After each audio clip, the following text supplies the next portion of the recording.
So, David, I would like, if you don't mind, for you to just start off by saying who you are and just birth date, where you came from, starting your story that way.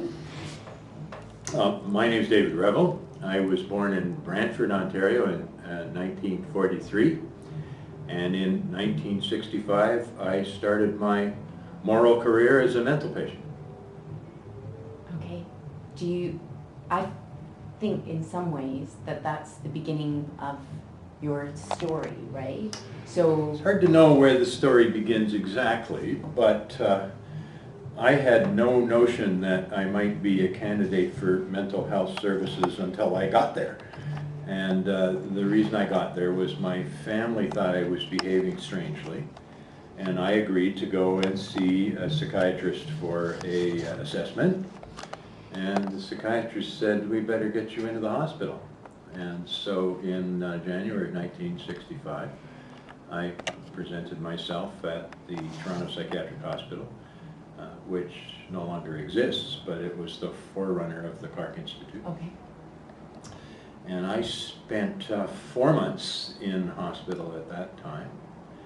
And the psychiatrists decided that I had what we now call bipolar affective disorder.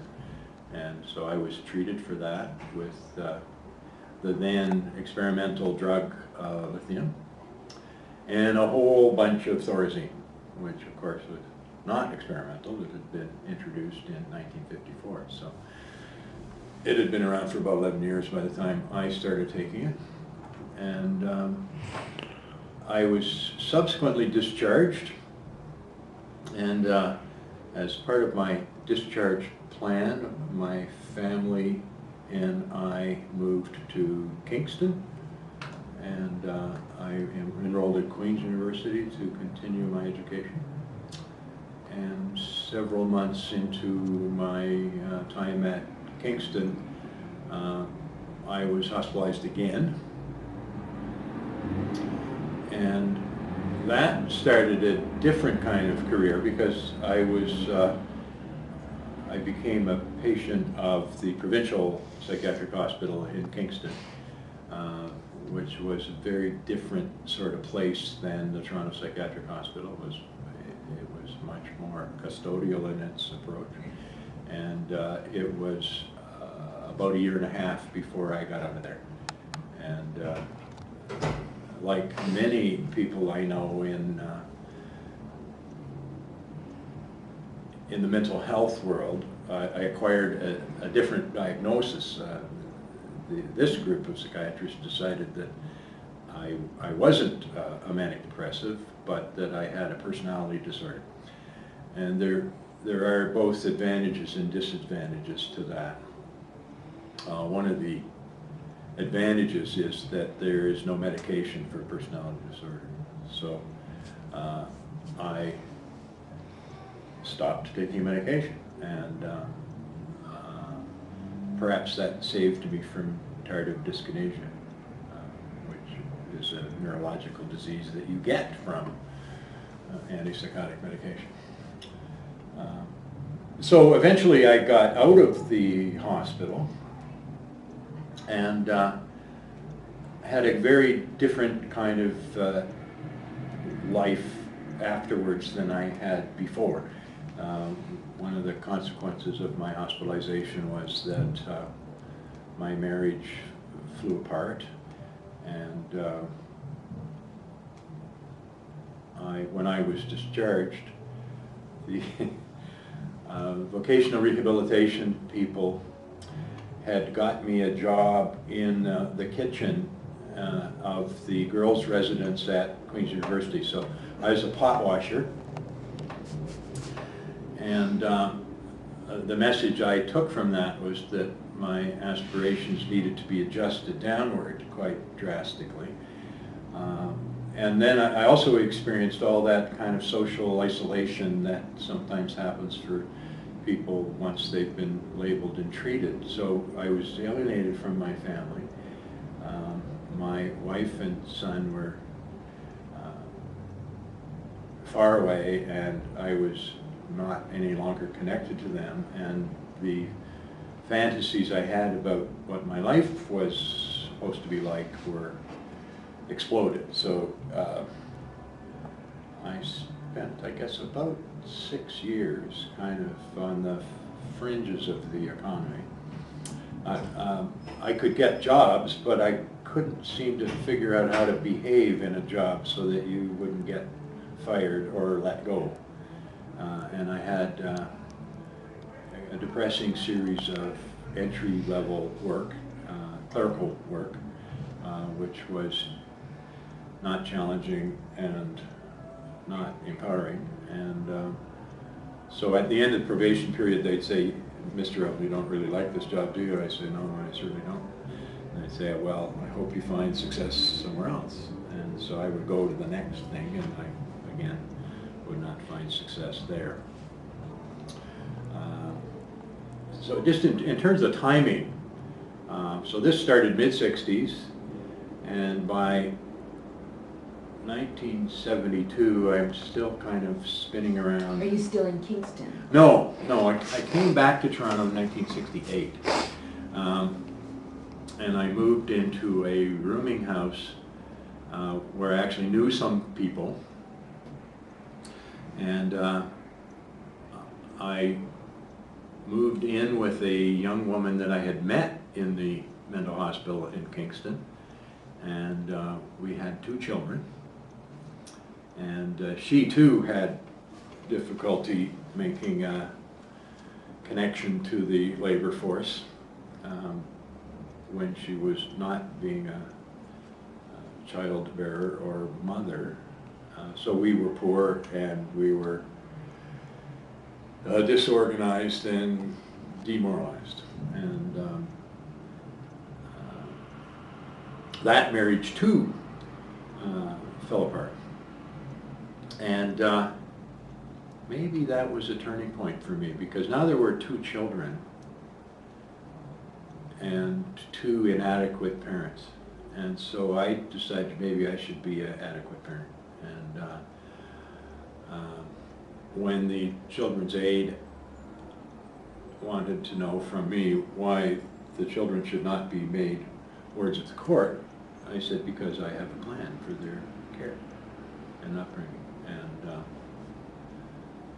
eventually I got the kids. And so now I'm a single father, and I got kids, and I've got to stop messing around. So.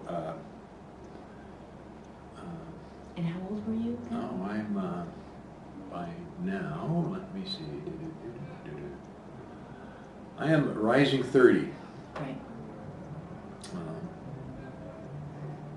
And I am no longer to be trusted. You remember the 60s, don't trust anybody over 30? Yes, that's right. Yeah. As I look back on my life, I often think that timing was really important for me.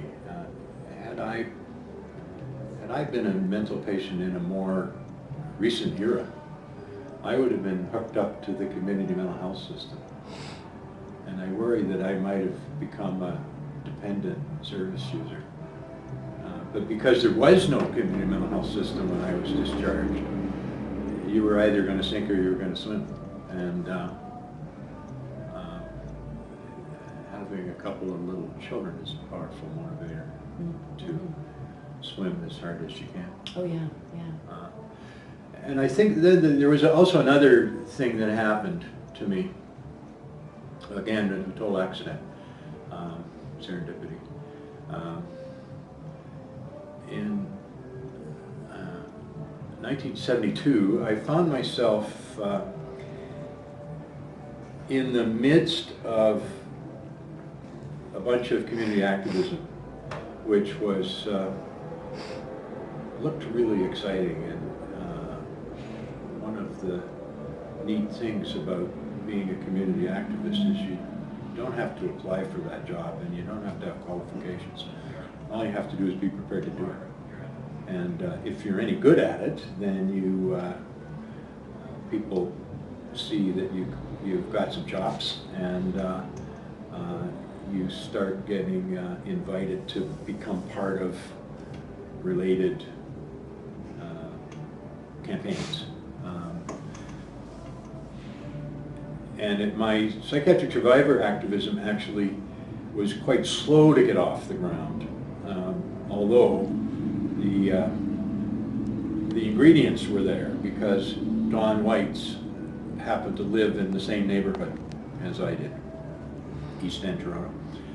And he and I were introduced by a United Church street minister as people who had something in common, people who had been psychiatrized and people who were pissed about it and were searching for something to do about it. So Don and I were brought together probably early 73, late 72, I'm not quite sure exactly when it was, because at the same time I was also introduced to a young lawyer who wanted to start a storefront law office.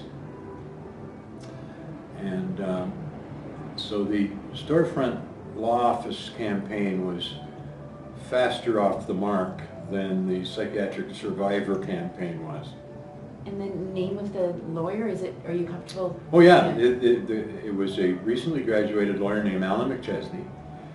And we were actually building our campaign on a report that had been done on an Opportunities for Youth grant by another young lawyer. And the conclusion of her report was that poor people didn't have access to the same range of legal services that better off people did, and that put them at a disadvantage, and that there was a need for a mechanism like a storefront law office to provide legal services to poor people. And so we set about doing that, and we got lucky really quickly. We got some money from the feds, Department of Justice, and we set up Neighborhood Legal Services in 1973. And Neighborhood Legal Services still operates to this day and is now part of the network of 71 community law offices.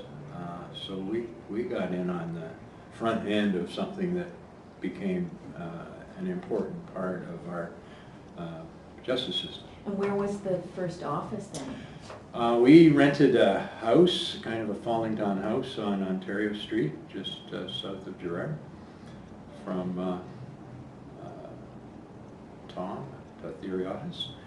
And we shared our space with another advocacy group that had just started called Operation Springboard, which was kind of a support service for people getting out of prison. And we hired a lawyer, and we hired and trained some community legal workers, and we began to provide legal services to poor people.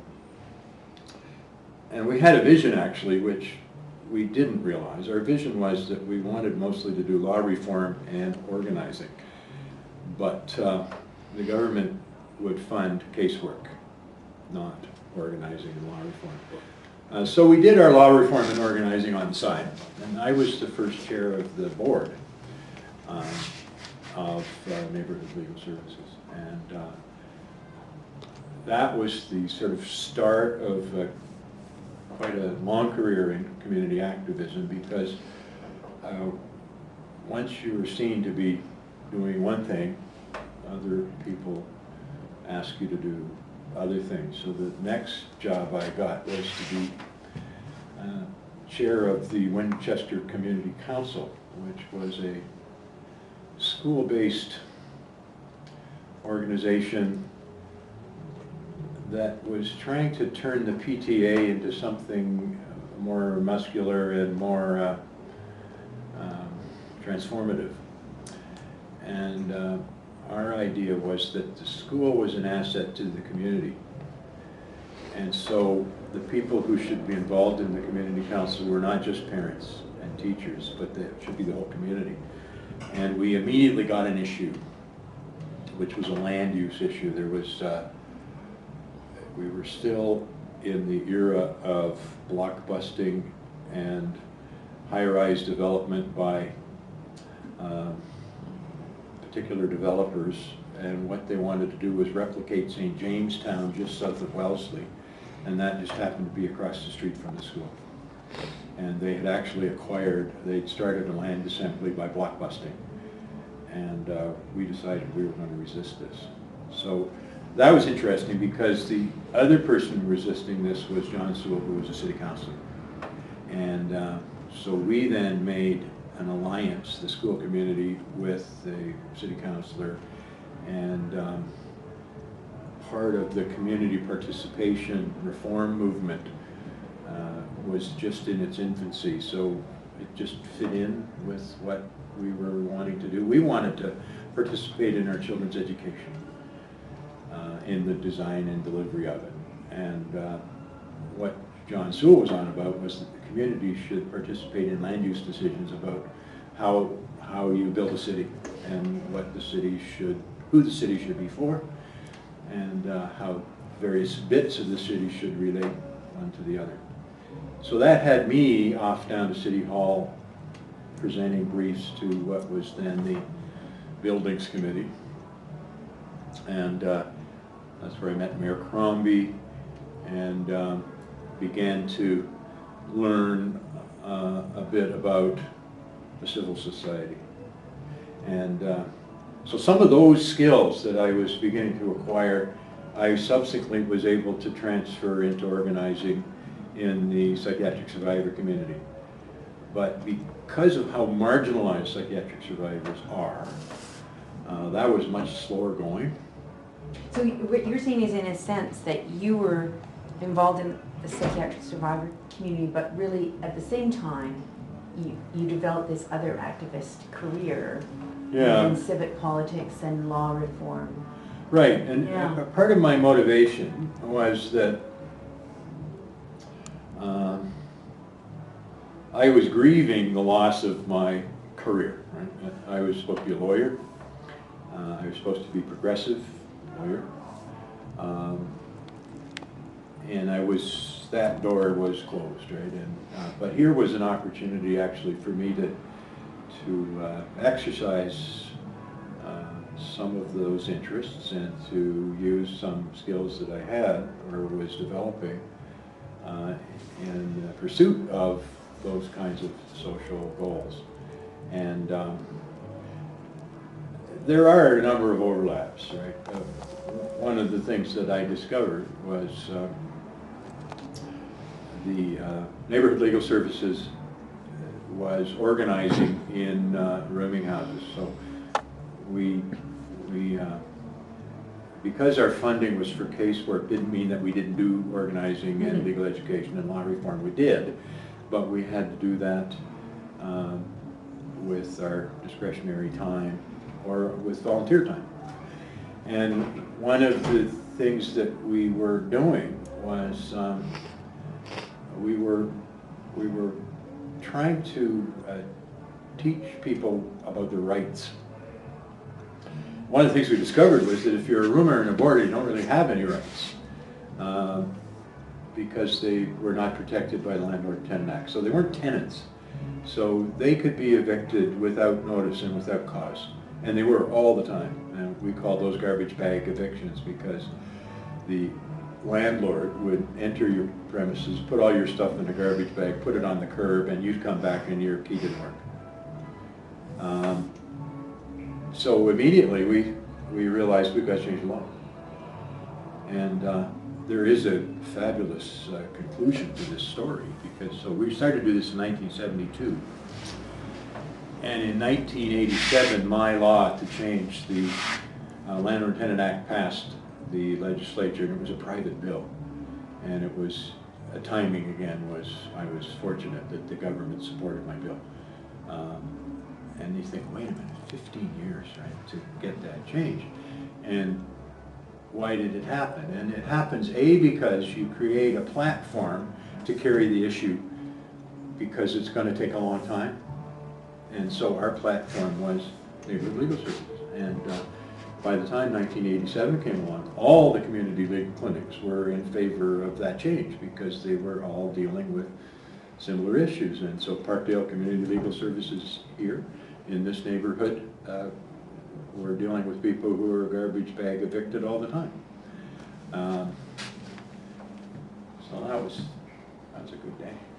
I'm just, this is Bill 10 it was called. this is a more my personal research question, but with the legal aid stuff, did you have local initiative project grants? Not for that, but we certainly did for the education stuff. And in fact, one of the people we hired on a LIP grant is now the architecture critic for the Toronto Star. Those LIP grants. They were perfect. We would make applications for LIP grants every week in the various community projects. We had opportunities for youth. We had LIP grants. We had Company of Young Canadians. We had a Company of Young Canadians worker helping us organize the neighborhood legal services, right? And Operation Springboard. And she became a very important social activist later on in her career. So that was, we were very lucky that the Canadian government took that particular approach to community building, and it was very different than happened in the United States, right? There was Peace Corps stuff, but it was remote, right? And we actually did Peace Corps kind of work in our own neighborhoods, and it was funded by LIP grants and CMHC mortgages, and that's why our very first survivor organization was so successful, the Mental Patients Association in Vancouver. Yes. Because they got LIP grants, OFY grants, CMHC mortgages, Company of Young Canadian Workers. And by 1976, the Mental Patients Association owned 5 houses in Vancouver. And they were all cooperatively run, and they employed their own members. And it was the most successful psychiatric survivor group in the world. And it was because of a particular kind of relationship between Canadian government and activism that didn't occur elsewhere. It was, I mean, those LIP grants are fascinating. Yeah. Like the you records could do a good study of that. You could, but the records are really slim. The records, as far as I know, are just the application forms. Yeah. But on Salt Spring, the LIP grants funded this group, this band, hippie band called the Sodbusters, to go and play in prisons. So these hippies, like, they're on their school bus going around. Anyway, but the other one is they funded women's health initiatives that were just fronts for home birth and lay midwifery. So they funded, because what people who would apply for these, they were smart enough to, get the application forms together. They put those in, and then they do something, like you said, like something else with the money, right? Yeah. Like something more. Anyways, that's just my. Yeah, I think I try to explain this to my students, and they have a hard time getting it, right? But there were so many young people interested in picking up that work, and I think the pay was $110 a week or something. It was just minuscule, but people graduating from university picked these jobs up, and they learned how to organize, and they learned how to do all sorts of stuff, right? Yeah. And Barb Hall, who was the mayor of Toronto, she was a Company of Young Canadians worker in the Maritime. And that's where she learned community organizing. So there's been a rich history that is built on top of LIP grants and CYC grants. No, obviously we should be going through, I mean, I have to go through those BC LIP grant files anyways for the home birth stuff. So I need to go through it for that too. You should talk to me about it. I'd love to do some work with you on that. It's just, like, I don't think it would be hard to pull those files in Ottawa, because I've talked to the archivist. Anyways. The CYC stuff is a little bit harder because it was much more political. Right. But we have a book. Mark Daly wrote a book called The Revolution Game, which you should take a look at. So I want to kind of backtrack and pick up on something that you said a little bit earlier about meeting John and being introduced to that world, because I would like you to just if it's possible for you to describe your memory of those people and that psych survivor community, if I can use that word, that you encountered, to give me kind of a flavor of what it was like. Clearly Don was the spark plug behind the early organizing in Toronto, and he was so committed. He actually quit his job as a psychologist at Queen Street Mental Health Center in protest of some of the what he thought was outrageous methods that were being used, treatment modalities. And he turned himself into basically a full-time organizer. And somehow he got plugged into the beginnings of the international survivor movement. So by 1972, the Madness Network News was starting to be published. And if you got on their mailing list, you could find out what was going on all across the United States and in Europe as well. And these would have been newsletters. They'd be sort of like a blog is today. They'd be badly printed, but a lot of very smart people writing articles and discussing what they were doing wherever they were. And Don found out about the NPA in Vancouver, so he went out there. And he went out there and stayed in one of the houses for 11 days. And got really inspired by the participatory democracy that he saw in operation there. And he came back to Toronto, and he was, I remember him coming back just high as a kite, wanting to do something like that here. And in fact, we never pulled it off here quite the way they did. And I've never really examined exactly why. I might one day. So it took until 1977, actually, until Don pulled off the first meeting. And it was in August, and it was at All Saints Church. There was an Anglican priest there who opened the church up to grassroots groups to use it for organizing purposes. Wonderful guy.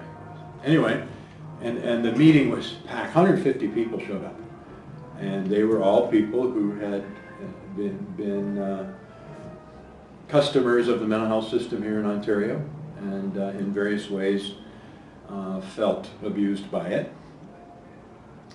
And that was where the Ontario Mental Patients Association was born. And Don had recruited a guy named Alf Jackson as his sort of twin, I guess. I think Don would say that he and Alf founded the OMPA. And Alf was, he was a great guy. I don't really know where Alf came from, or I think he came a bit closer to the street than Don did. And I remember starting to have meetings, or going to meetings, where there would be increasing numbers of people coming to see what this was about. And we were using board space at the time. And eventually, Don got some money from the City of Toronto, from Community Economic Development Fund, to help fund the Mad Market. Prior to that, they'd been running a kind of lawn sale, or a flea market that just was revolving, right? It would move around, and they would, Alf and Don got a pickup truck, and they would go through Rosedale on garbage night and pick up stuff, and the next day it would be on sale in the garage sale that we had without a garage. And at that time, I was earning my living as a plumber. So I would go by the lawn sale with used plumbing fixtures that I had just removed from somebody's house in Rosedale, and we'd put them, and people would come and pay $5 for a toilet that was still good, right? But my involvement wasn't very heavy with this, because I was very busy, with my business, which was, you know, when you're my company was called Alternative Plumbing, and I employed a lot of out-of-work playwrights and artists, so they were hard to manage. And I had 2 kids, and my wife worked, and then I had all this political stuff I was doing, right? So the psychiatric survivor organizing stuff was pretty catch as catch can for me. So for instance, Don and I went to visit Stephen Lewis, because I was a New Democrat, right? So I knew Stephen Lewis, and our issue with Stephen was, how can we get our people in mental hospitals enumerated so they can vote? And Stephen was supportive of that, right? So we were starting to do that kind of advocacy work. We were starting to learn how you would go about doing that, right? How you would try and find allies who were placed in places where they could do some good. So we did work a lot with the NDP, and got a lot of support from people like Richard Johnston and Ross McClelland and Stephen Lewis, all of whom were prepared to take on issues that were of importance to people who had psychiatric stories to tell. And part of it was rights-based stuff, right? Because we didn't really even have a Mental Health Act until 1968 in Ontario. So there were a lot of horrific rights abuses that used to happen regularly in our provincially run psychiatric hospitals. And it wasn't actually until I was elected to city council that I then had a base from which to do serious work on psychiatric survivor issues. And again, it was a fate and timing, right? If it hadn't been 1980 and Lakeshore hadn't just closed and people weren't dying at Queen Street because there were terrible funding issues and short staff and whatnot, then all of a sudden all these issues are on the front burner.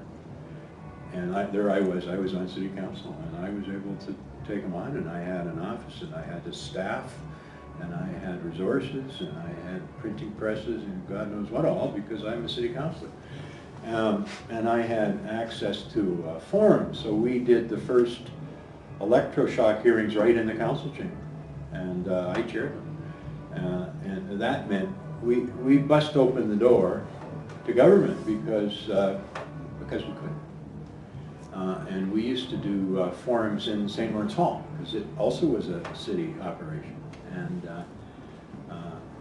topics of community interest could be discussed there, and you could get on the agenda, and you could get 300 people to come down to St. Lawrence Hall, and they could all make a speech if they wanted to. So it was a good time, and it was a very good time in local politics, because Toronto had a reform council, the majority of whom were New Democrats, but there were people, sort of progressive liberals, and there was John Sewell, who was not politically aligned, but who was progressive and believed very strongly in citizen participation. So people with mental health issues are citizens too, and they're invited to participate. And the big coup we got was getting Pat Capone on the Gerstein Task Force, because the mayor had to respond to the crisis in Parkdale, and it was mostly a housing crisis. And it was the Parkdale bachelorettes, and it was the rooming and lodging houses, and it was a lot of vulnerable people who were not being well supported. And those issues were on our agenda all the time. And he appointed Reva Gerstein to do a review of the situation around discharged psychiatric patients. And that was the legitimation of Pat Capone as an activist, because Reva Gerstein and she became allies, and they were a very unlikely duet, because Reva is, when I took Pat to meet Reva was covered with gold, right? And Pat had her black cowboy hat on and her sunglasses on, and was extremely hostile to Reva. And Reva just smiled a $1 million smile and said, "Pat, after we've worked together for a while, I hope you'll change your mind about me." And it was so.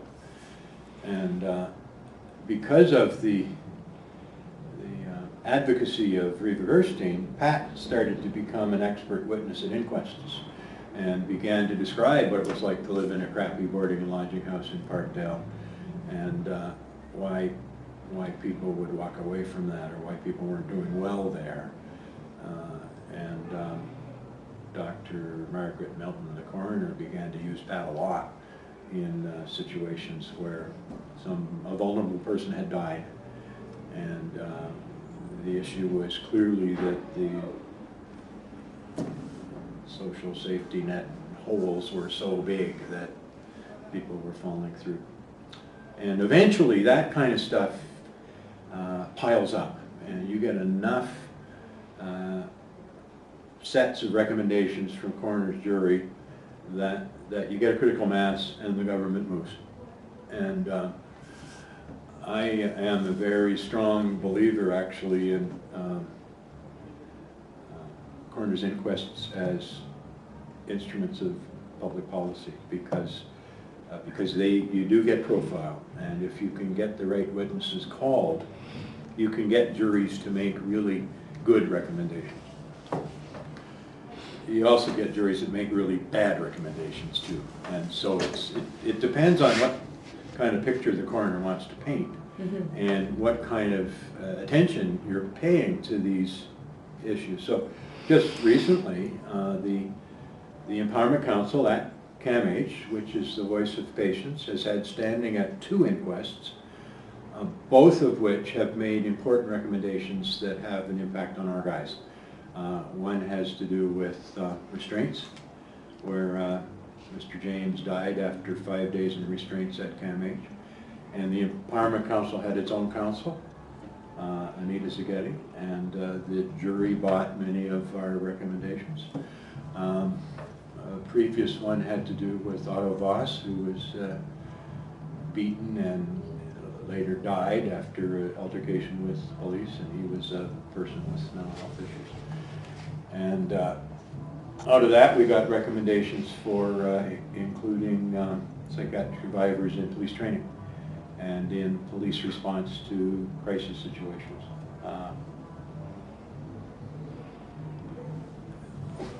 You know that I study the consumer survivor movement as part of my academic work. And I am just astounded at how mature the movement is here in Toronto, and the impact it's had on public policy. And it really does need to be more celebrated than it is. It's really quite extraordinary. And this, in spite of the fact that the movement is very divided for ideological reasons, right? So there's Don, who's determinedly anti-psychiatry. And then there are people who take a view that unless they work with the system, they're not going to get change, right? So Don will barely speak to those people because he sees them as traitors. But notwithstanding that, we've been able to parlay this into real change, and it's partly because, okay, if you don't do what I want, you're going to have to do what Don wants, and you don't want to do that. I mean, it seems to me that, you know, the way, it's really interesting. So our group doesn't really like the term deinstitutionalization, because we don't actually think it's a very good descriptive term. But that, it's totally you know, loaded. with that shift people are out in the community, Yeah. so you get community issues. Yeah. And because here in Toronto, the structure of local governance and the individuals involved and timing and funding, you were able to, like you said, there's a platform there. Yeah, and if you look at revolution, there's always some well-educated middle or upper class people involved in revolution, right? And Don is well-educated, although he calls everybody brother and sister, but you shouldn't think he's not well-educated. Pat Capone wasn't so well-educated, but she did go to university, and she's an autodidact, she reads crazily, and she's smart as a paint, right? So, Lana Fredo, who runs Sometime Support Services, has got 2 MAs, right? Like so, and she is probably the most strategic of us all, because she's figured out how to turn her self-help group into a service provider. So she actually gets Ministry of Health money to deliver services. And as far as I'm aware, she's created a hybrid kind of organization, which is part self-help group and part service provider, which means that she doesn't have to operate her organization on the low rent budget of a consumer survivor organization. She's got real money, and her organization is respected and valued by the mental health community as an organization that actually can deliver services to people who are difficult to deal with. And she just invented that herself, right? Nobody told her to do that, and so she's sort of bustled her way right into the system. And she sits there with all the CEOs of organizations that have $25 million a year budget, or $1 billion a year budget, because the Toronto Hospital is on the same local health integration network that she is. And she learns stuff from those guys, and she teaches those guys. So we've been, now it wasn't accidental that this happened, right? We had managed to create an environment in Ontario where the mental health bureaucracy was ready to put money directly into the hands of consumer survivors. Sorry, is that the urban, or are you just saying in Ontario? No, I'm talking about Ministry of Health. Yeah. But I'm just wondering Ministry if of that's Health more produced in 1991 a proposal to give $3 million directly to us. And that never happened anywhere else in Canada. Now, part of it was that we were in government, many people in government, but that wasn't the real reason. The real reason was, and this will make Don hysterical, was that CMHA National had created a policy model, a conceptual model for supporting people in the community. And one of the elements of the model was self-help groups, strong self-help groups. And you don't get strong self-help groups unless they have money. And so by 1988, there were policy documents in Ontario saying you should give money directly to survivors to run their own outfits. And in 1991, 42 groups across Ontario got money, and they still have it. And it's 10 million now. So this is not nothing, right? This means that Lana Fredo has a job to go to every day, and she gets properly paid. And she has email accounts and offices and staff and profile and operating room, right? And she's got 18 staff, I think, and they're all survivors, every one. So this is extraordinary achievement. It seems like sometimes it's a pretty unique. I mean, It is, but it's again, it's on a continuum, right? Yeah. It's for instance, there's a woman that runs an organization in London called Can Voice. It owns a house, So it provides housing to its members. It was the lead survivor group in a joint project with the University of Western Ontario called Connections, where a person being discharged from a psych hospital would be paired up with a peer in the community. And it was part of a study by Cheryl Forchek, who is a sort of PhD nurse who was interested in proving that peer support works. 16 consumer survivor organizations were involved in that project. And they got $700,000 from the Trauma Foundation to run it, right? So this is, again, this is not chicken feed, this is serious stuff. And now there's a study that shows this works, and each of those survivor groups was part of the learning and the knowledge creation, and they learned about volunteer coordination, and they were able to hire staff. When your base budgets are inadequate, you have to survive on project money, right? And if you're any good at finding it, you keep the thing going. If you're not good at finding it, you die. So OCAB, for instance, right here in this building, is brilliant at finding where some money might be. And so they've got the Laidlaw Foundation in for the long term on their, they've kind of moved into social justice as an add-on to their community economic development work.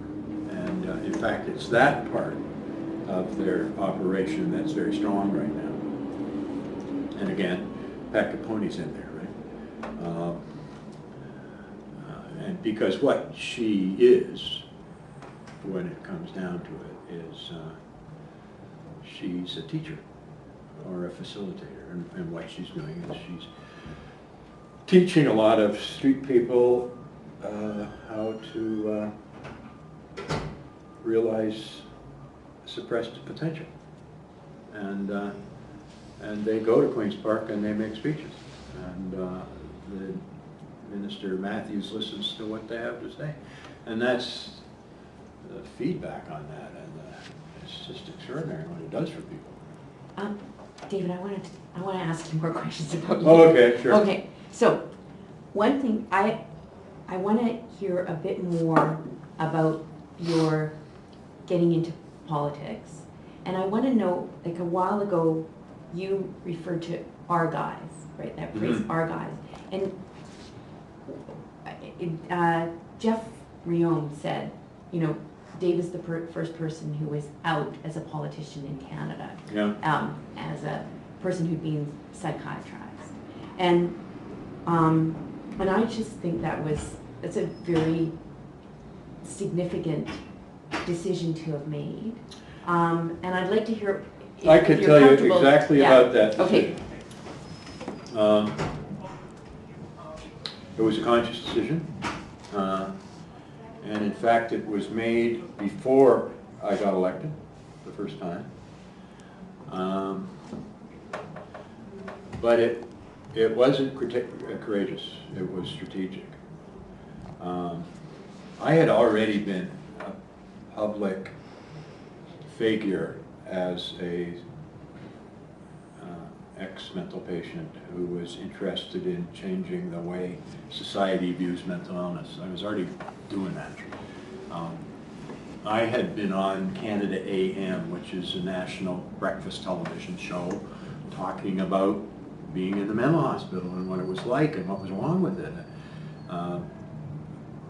Because of my location, I knew a lot of media people. So I lived in Cabbagetown. All sorts of CBC people and journalists and whatever. So when the movie One Flew Over the Cuckoo's Nest won all the Academy Awards, breakfast television was looking for somebody to comment on whether or not that was realistic. You know, was it like that in the mental hospital? And they called me, and I said, sure, I'll tell you about that. And so. You know, the limo comes and picks me up at my house at 6:30 in the morning. I go out to CTV, I get makeup on, I've got myself all tarted up for the show, and they talk to me about whether it was real. And I said, you're damn right it's real. I said, I recognize every one of those guys in the film. I lived with those guys, and here's what has to change about that. And so you do one of those things, and you're going to do more, right? Because it's an issue that's interesting, and if you can get a person who's been there to talk about it, who's articulate, and who will show up on time for the interview and call you back when you call up for a comment, then you get a profile. So I couldn't pretend that I had never been that person, right? So I said to my election team and my teammate, I'm going to be very proactive about this, because that's the way to make sure it's not an issue. Right? Like if you got something in the closet, open the closet door and say, "Come on in, rummage around in here, see what you like." So, however, that's not the way it was received in the media. The media all said, "This guy is Mr. Courage," right? And we all get that. All of us psychiatric survivor activists who are open about having a mental illness get that courage thing. And it pisses us off, right? Because it's, you know what it is? It's just about survival. This is who I am. I don't want to pretend I'm not who I am. I don't want to have to walk around with this baggage that I'm trying to keep the lid on, right? So I'm a mad professor, get over it, Jeffrey decided to come out, eh? Oh, yeah. No, that was... He didn't have tenure, right? So he did it. He's maybe the first one. Sorry, I think like it's heroic. Do you? Okay. Well, because of where he was at that time. Yeah, I bet he doesn't think it was heroic. I bet he thought it was about time. Yeah, we talked about it in the interview. Yeah. Yeah. I think he thought, you know what? I want my academic work to be rooted in my own experience. I am pissed that medical historians never talk to the clients, right? I'm going to do that. And I'm going to do that because I am a former client, right? So, I don't know. He would have said what he said. But Pat Capone stood up in a meeting at the Parkdale Library in 1981 and said, "I'm one of the nuts you're talking about."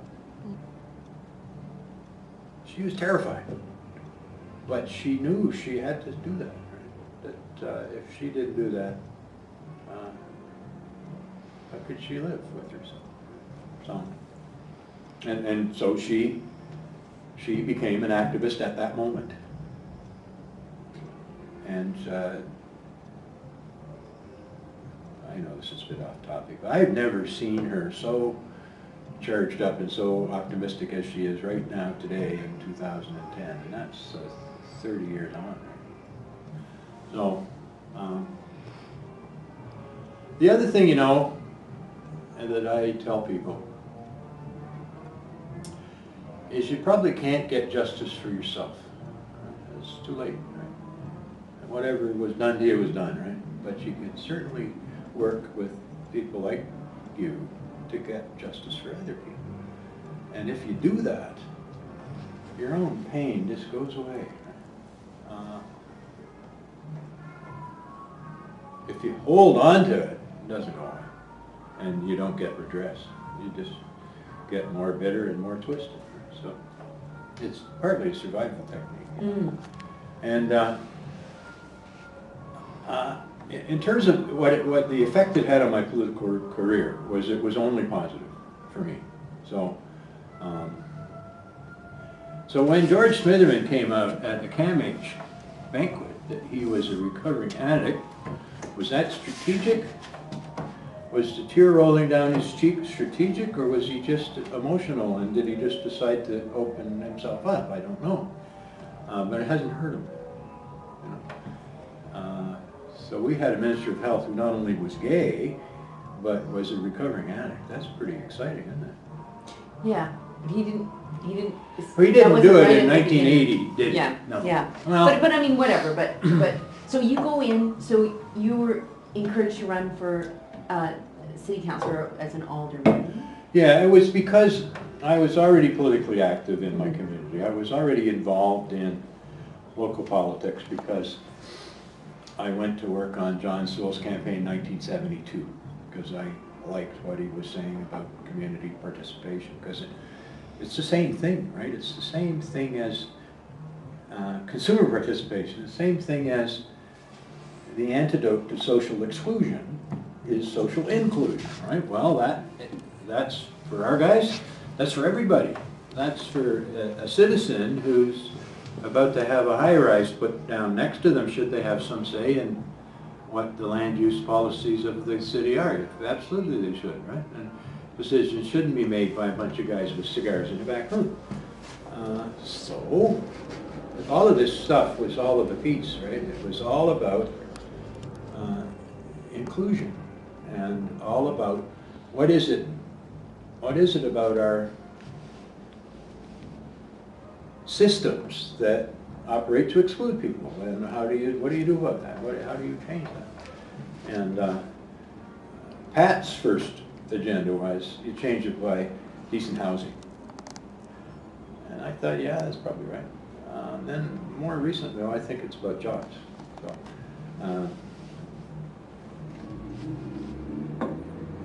but you can't really get a job unless you have stable housing. So, you know, it's all interconnected. It's interconnected.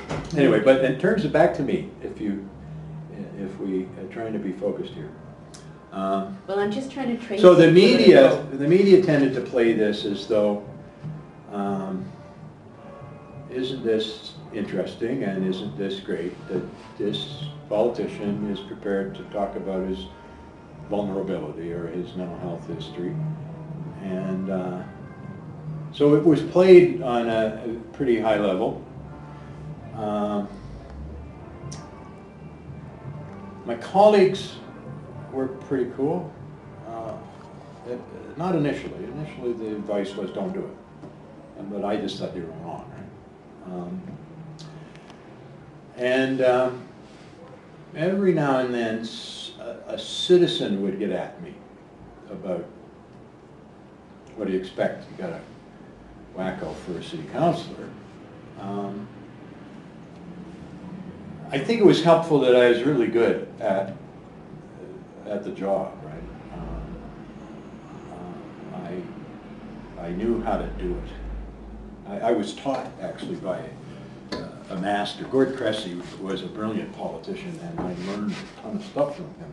I also learned a ton of stuff from John Sewell, right?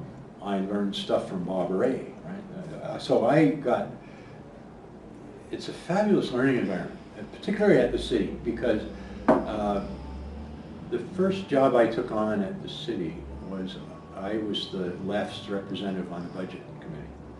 Well, you learn about what everything costs, and you deal with every senior bureaucrat in the municipality because they have to come to you and beg for their budget, right? And so, wow, what a learning that was. And the bureaucracy at Toronto City Hall, they were excellent bureaucrats. They were very, very good civil servants who were progressive and skilled and farsighted. And I got to be in city politics at a time when there was quite a lot of money around. Because it was the old city of Toronto, we had all that commercial assessment to work from. We had our own housing company. We were building housing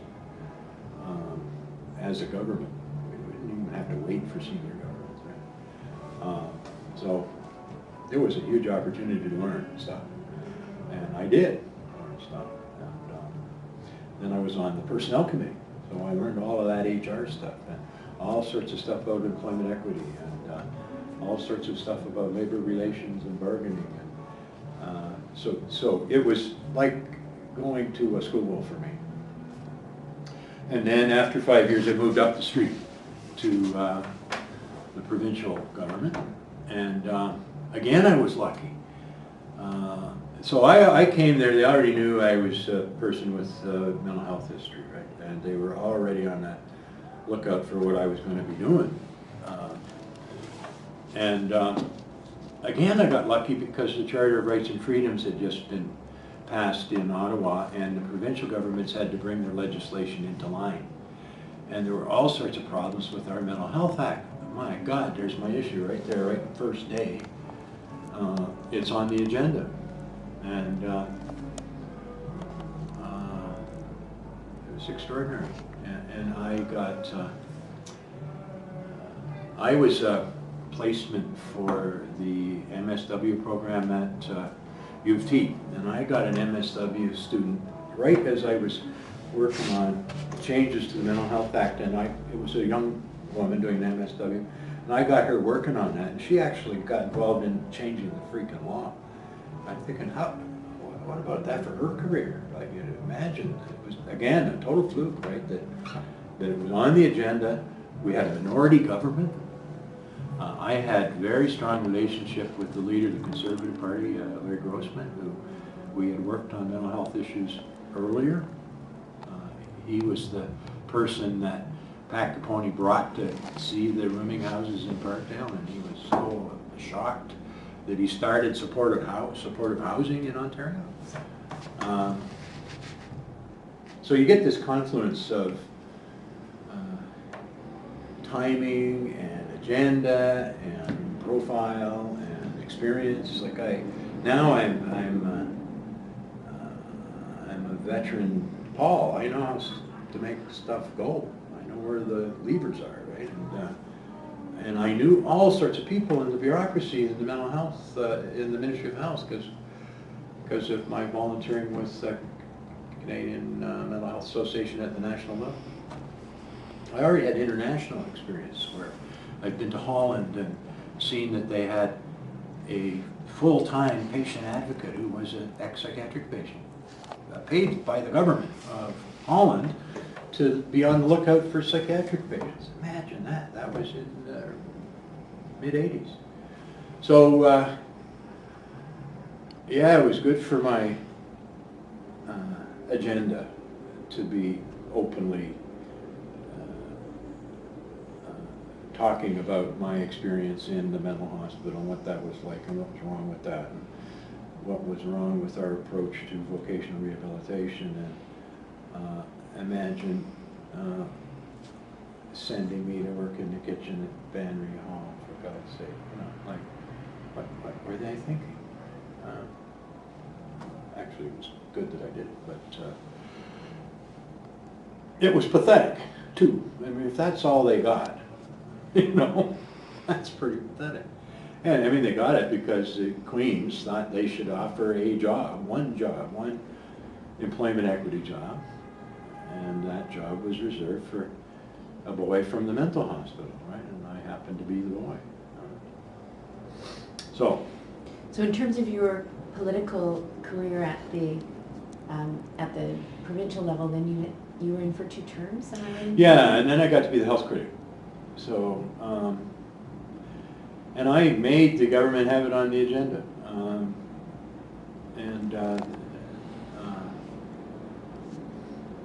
There was a great big pile of reports generated during that time. And again, that's another study that I've done of the public policy initiatives around mental health over the last 30 years.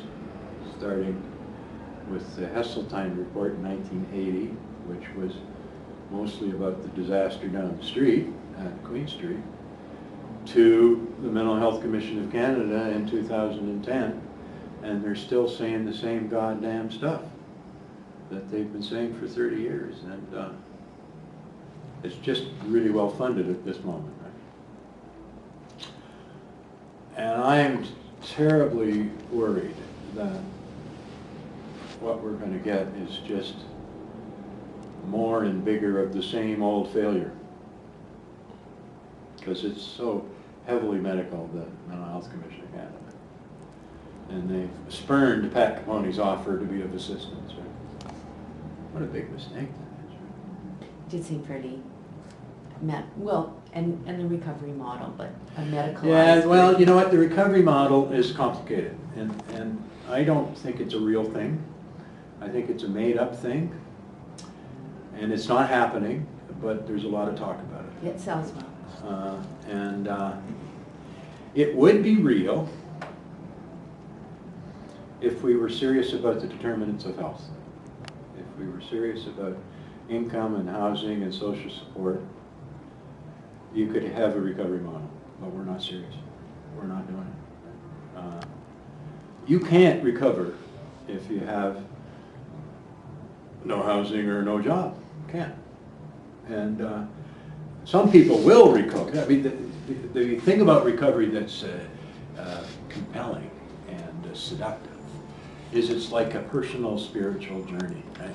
And it's, you know, I own my characteristics, I can be what I want to be, and I can keep myself well by trying to have a healthy lifestyle and make healthy choices, right? And when I'm stressed, I do yoga, or I eat vegetables, or, you know, like I go for a walk. The best antidote to depression is exercise, right? It doesn't cost anything, but it costs motivation. You have to get off your ass, right?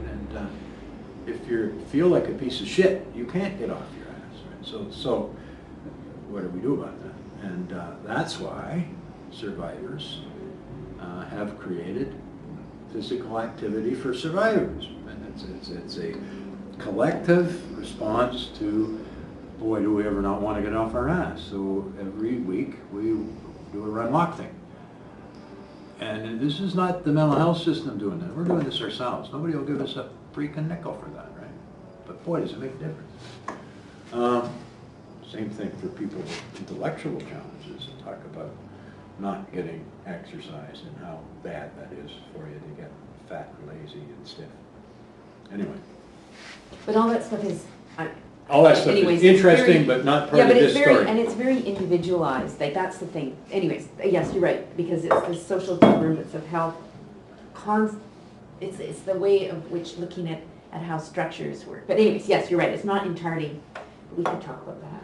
Well, it is interesting, though, for me, because part of the survivor movement is on the recovery bandwagon. And I'm not quite sure why.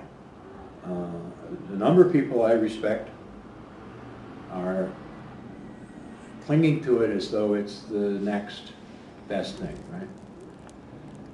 And I think they're being tricked, and I really haven't had time to sit down with them and say, why are you doing this, right? Like, this is bullshit. But I don't think it's total bullshit, because... No, but it's not being delivered. The mental health system is not delivering any of that. I think there's, Lucy Coffey says it is. I kind of like it, but anyway.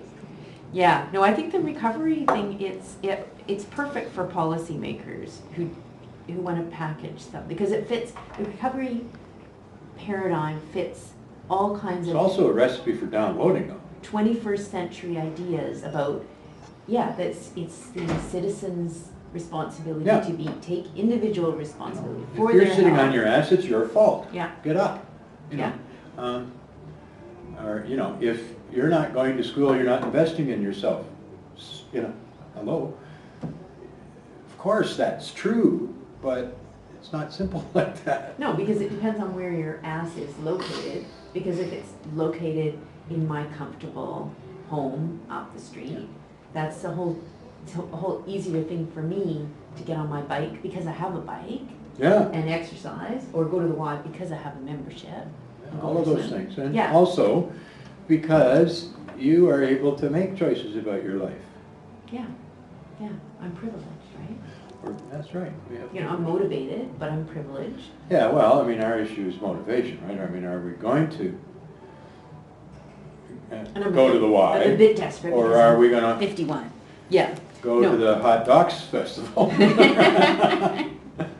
You should do both. This is not entirely the interview. No. You know what? I went to. I'm sorry. I'm not an easy interview because. No, you're doing brilliantly. I'm a lateral thinker, and I just kind of skitter away. No. I think that those, to me, this sort of I did this and then I did this is fairly empty. I'm not interested in a quest narrative. You know? and I'm interested more in a sense, a reflection on those pieces of your life. But I wanted to pick up the thread after you left government, yes. like after the Ray years. Well, I didn't leave government immediately.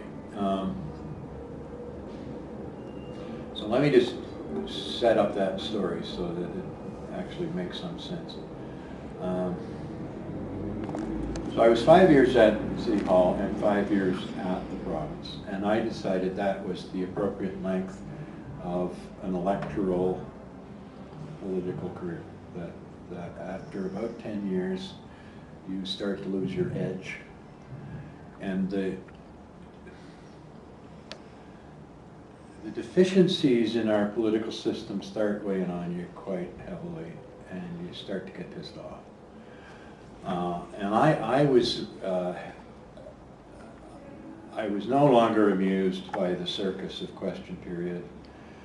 I was no longer amused by the requirements of representational politics. I didn't want to go to one more Greek banquet in my life, along with 25 other politicians, and stand up and say how wonderful it was they said no to the Nazis in 1944. And I didn't want to do that anymore.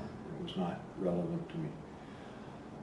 I was worn out by the demands of greedy middle-class people, and I was in despair about the failure of our systems to deliver for vulnerable people. So I said, I got to get out of this place, and I know what I want to do. I am now going to become a consultant, and what I'm going to do is I'm going to do community development work with my guys. And so I went looking for a new career. And I had started to put it together by 1989. I got a contract from the feds to work with a group of survivors from Queen Street on a putting people first, user-designed mental health system.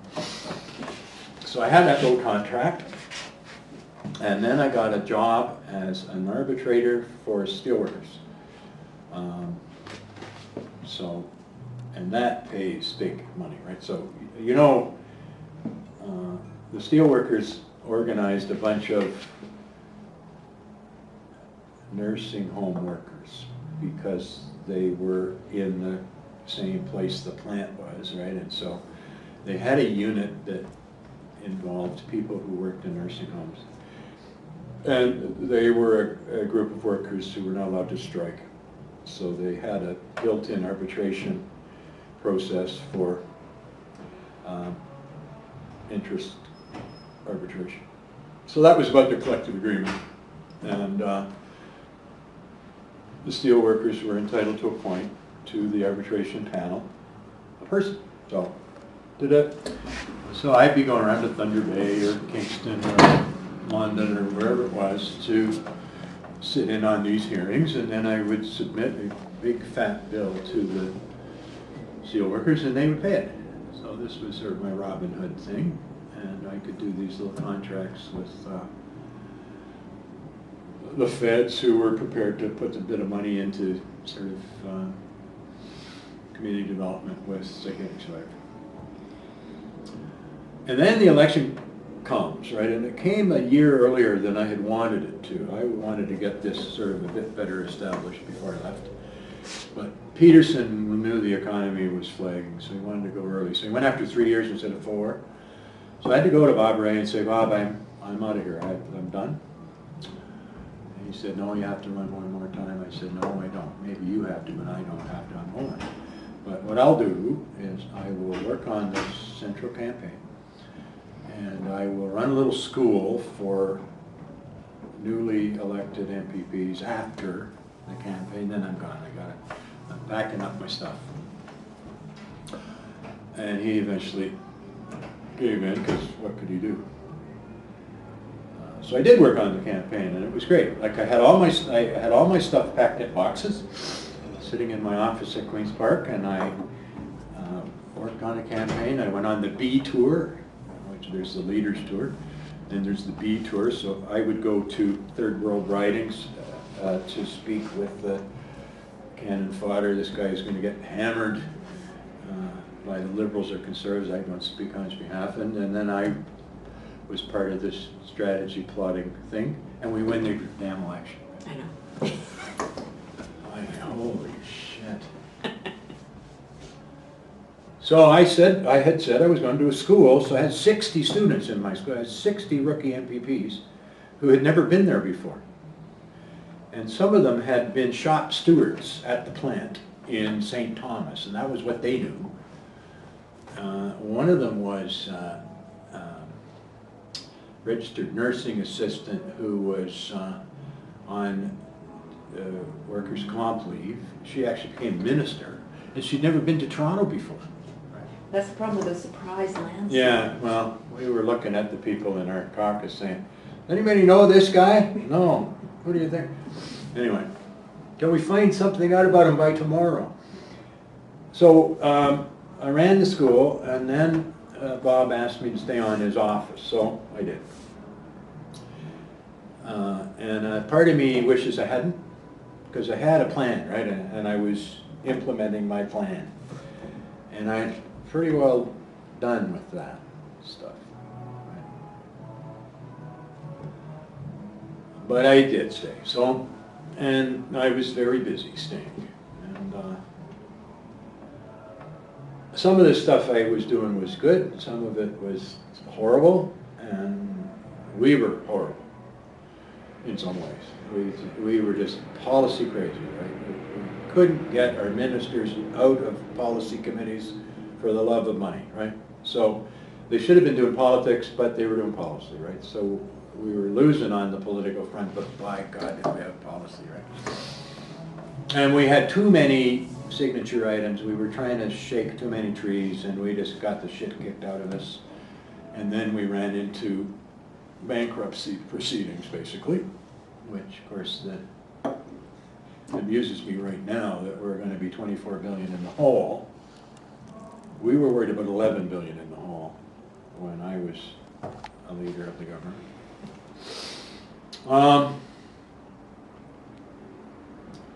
So I had told Bob that I hadn't promised I would stay the term, right? I said, I'll come and do this. There's a couple of things I want to do, and I will do them. One is I want to stick with these caucus members and see if I can help them be effective, even though they are trained SEALs, right? They're backbenchers, right? But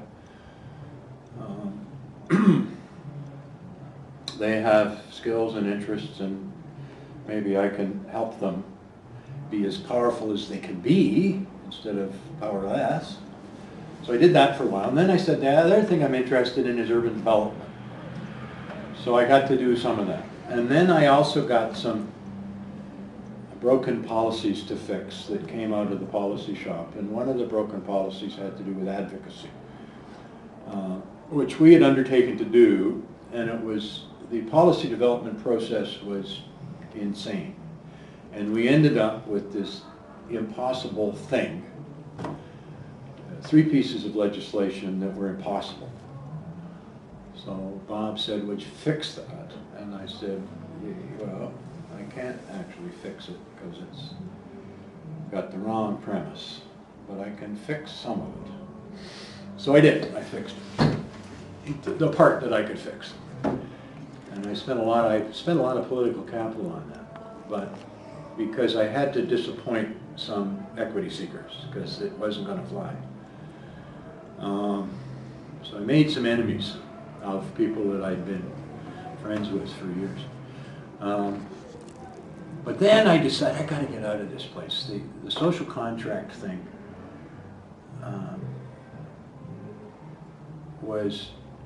had tactical problems. There was no way we could make it work because we didn't have enough time. So our own stakeholders were pissed at us because we were opening collective agreements and changing them, and they hadn't had time to get over being mad, and then they hadn't gotten time to being over being sad. They were still in the mad, partly sad phase, and leaving the party, and big crisis with auto workers, and God, I was involved in that too. So I had become a player at the very big stakes here, and I could see that we were not going to be there very much longer, and it was time to think about what the next thing was going to be. And then this thing came up for the Advocacy Commission, where at the very last minute I applied to be the chair.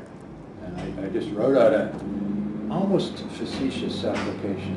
I'm a bit embarrassed about it now because it wasn't very serious. Because they asked me what was my most important achievement, and I said, well, I have a performer's badge for the Mariposa Folk Festival. And that's the thing about my life I like the most. And in a way it is, actually, because it was, you know, it was sort of like folk singer hippie thing, right? It was like peace, love, and groovy and music. I loved that. And again, it was a fluky thing. I got a job with the Spadina Road Tabernacle Choir because they were all lefties, right? And they were either new lefties or old commies, and we'd done educational stuff together, and one of them had a band, and we sang songs of work and protest, right? And that for me was like a holiday, just going to sing, right? So anyway, I had to give it up because I became a politician. Anyway, so I go for the first interview, and it was a very strange process where the slate was selected by a group of disabled people who were elected by a disabled community across Ontario. And so I went to, I got shortlisted. Right? So I went to the interview, did the interview. Then it was down to 3 of us. And I did the next interview. And then I did the interview with the minister. And then they said they were going to appoint me. And I thought, oh my God, what have I done? So there was some to-do around that, because of course it was seen as patronage, right? Even though the minister had 3 names picked by the disability community, and the 2 other people on the list were not appropriate, right? They were great guys, but one was really inexperienced, and the other was even worse New Democrat than me, and totally wacko. So couldn't have him. It had to be me. And so I get this job, and I start trying to do it, and it's really bad news, because for the first time in the history of the world, this commission is run by people with disabilities. And they haven't got used to the idea they won. They think they lost, right? So they're still treating their own staff as though they're their enemy. And I'm thinking, what the fuck am I going to... So I spent a lot of time trying to make the board into help the people realize you fucking won this, and now what are we going to do with it, right? Because we've got $18 million a year. We can do a lot of good stuff with this money. Pat Capone was such a pain in the ass. I gotta tell you. She didn't want us to hire advocates. She thought that advocates should be volunteer. I'm thinking, Pat, are you nuts? So she boycotted the commission for a while. I had to go to her house and beg her to come out. Anyway, never mind. Didn't matter because both the Liberals and the Tories were determined to shut us down. And I knew the Tories were going to win. My colleagues thought the Liberals were going to win, so they were lobbying the wrong ones. I said, the Tories are going to win, and there's no point in lobbying them because they don't care. They don't care about conservation. They're just going to do it. So I know Tom Long, I know what they're going to do. They're going to come in with this. They're going to shut down all sorts of shit, and they're just going to do it. And you can holler and you can protest, and they won't care. And that's what they did. So I spent a year trying to get the commission off the ground, and another 6 months trying to shut it down. I had to fire 130 people. Right?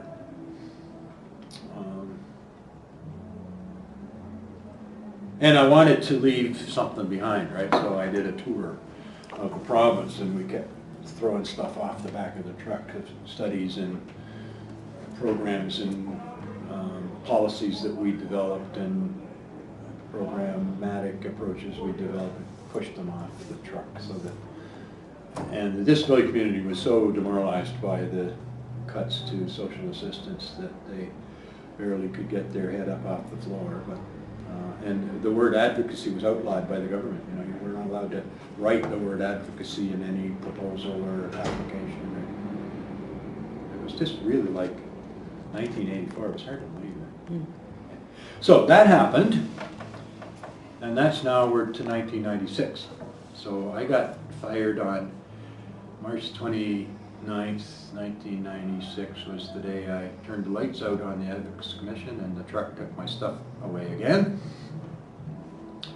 And on April the 1st, I opened my consulting company called Reville and Associates in the what had been the washroom of a factory. It was some kind of plumbing, work in the washroom, never mind. And tried to reinvent myself as a social research and community development consultant, and did. And again, God loves me because in 1998, the Clark Institute, the Donwood Institute, the Addiction Research Foundation, and the Queen Street Mental Health Center amalgamated. And boy, do they have a lot of problems. And so all of a sudden, I got more work than I can use. So I know the CEO, I know the COO, I know the CFO, I know all these guys because I've been in the mental health field for all this time. I've learned all this other stuff that I now know how to do, right? Because of my work in government, my work as head of a big agency. So I'm a useful guy. So all of a sudden, Reville and Associates is drawing down big dollars from KMH. It's very ironic. So when did the Ryerson gig start? Yeah, now that was another fluke. And that's totally Jeff. Jeff Rayon has this idea about mad people's history. Shops it around. Eventually, Ryerson School of Disability Studies just started, 1999.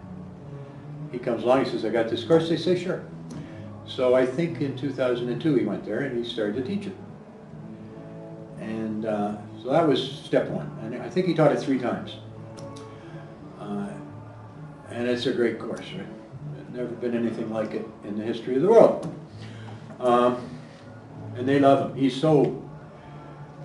Students love him so much. He's so gentle and kind and smart, right? And he's an academic activist too, so that's pretty interesting. Professor Rayon. And the community loves him, the survivors love him, because he is so generous and so collective in his approach. Anyway, he then is thinking. He then devises another course called A History of Madness, which he shops to the Faculty of Arts at Ryerson. So this is going to be an upper-level liberal elective. And my God, the Faculty of Arts buys it, and they put it in the program.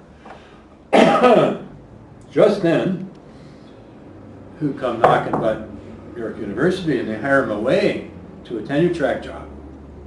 Be a fool not to take it, right? So he does. So now, Mad People's History, no teacher. History of Madness, no teacher. What to do? So this is who you know and where you are, right? So Dr. Church, with whom I had started to work in 1985 when she worked for CMHA National, calls me up and says, you could probably do this. I said, well, what could I possibly do? Well, we got this Mad People's History course. I said, oh, I probably could do that. So I went and signed up for it. didn't quite realize that. So I taught that in the fall of 2004. I didn't realize sort of that in January of 2005 I was supposed to teach a different course called A History of Madness, to a different kind. Sort of finally about December the 25th. Holy shit! I got a new course to teach. It's not this course, it's this course. Yeah, but it sounds like you could just turn that course that way. Well, I took the one course and shrunk it and added a few bits and bobs. So it a little bit more sociology to the history of madness. And so I taught that, and that's fine. Now I'm a guy who can sort of teach, and then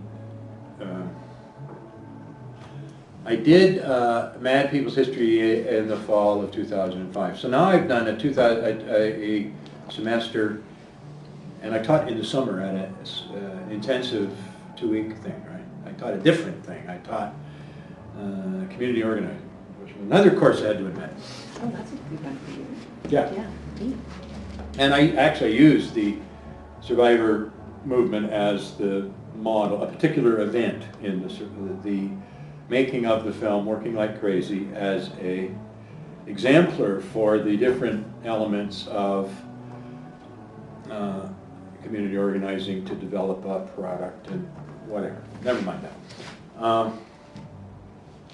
So in 2005, I taught 3 courses. In 2006, Faculty of Arts calls up and says, no, I lied, 2005.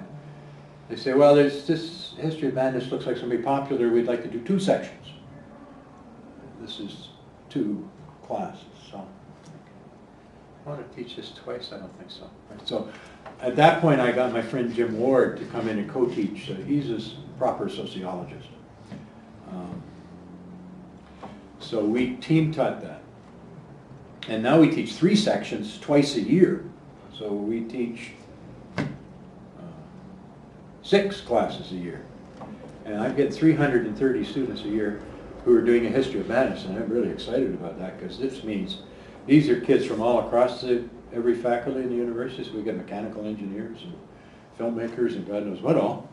And we're exposing them to an alternative to the medical model about madness. And it's pretty exciting. And this week I'm opening an art show called This Is Madness, which my students have made, because I give them the option of doing a creative piece instead of an essay. It's fabulous, man. And so I'm able to read all these books and correspond with all these scholars all over the world, and I'm working with a group in Scotland about an international Mad People's History course now. So, wow. Where in Scotland? Edinburgh. University of Edinburgh. Yeah. And, what department? Well, it's nursing. Oh yeah. Okay. They actually nurses have. Nurses are cool, actually. They actually have a whole thing for psychiatric nurses there, which is a different program. They also have something called mental health officer, which is a functionary in the mental health system. Actually, they actually certify people, and they're kind of like case managers too. It's kind of a funny role. So there's people at the University of Stirling, Abertay Dundee, which is another, and Napier. So there's 4 universities I'm working with. Yeah, Napier. I think Napier's got nursing too. Yeah, they do. Yeah, Napier's a bit more like Ryerson. It used to be a polytech. Yeah, yeah. And so there's a continuing ed piece, right? And then there's the survivor movement piece. So when I went to Scotland, I told them about Jeffrey's Psychiatric Survivor Archives. They got money from the National Health Service to build a Psychiatric Survivor Archive there. And they called it Ur Mad History. And they hired a community historian. And this was all inspired by just me telling them about There's definitely money in Scotland for mental health right now. Yeah, because of the Scottish Parliament. Yeah, the devolution, and there's a real emphasis within. And they think they like recovery. Yes, they do like recovery a lot. But a friend of mine actually works in the bureaucracy, and he was telling me that they've got stuff about spiritual health and well-being. Yeah. It's like, what kind of government is interested in spiritual health? And what he was saying is, how the hell do you measure spiritual well-being? There's a meter that you can attach to your soul. Yeah. So here I am now. I'm in a new place, right? I am bringing mad knowledge into the academy. And that is so cool. Right? And what I do is, I assign crazy people's books as texts. And I bring them in to say stuff.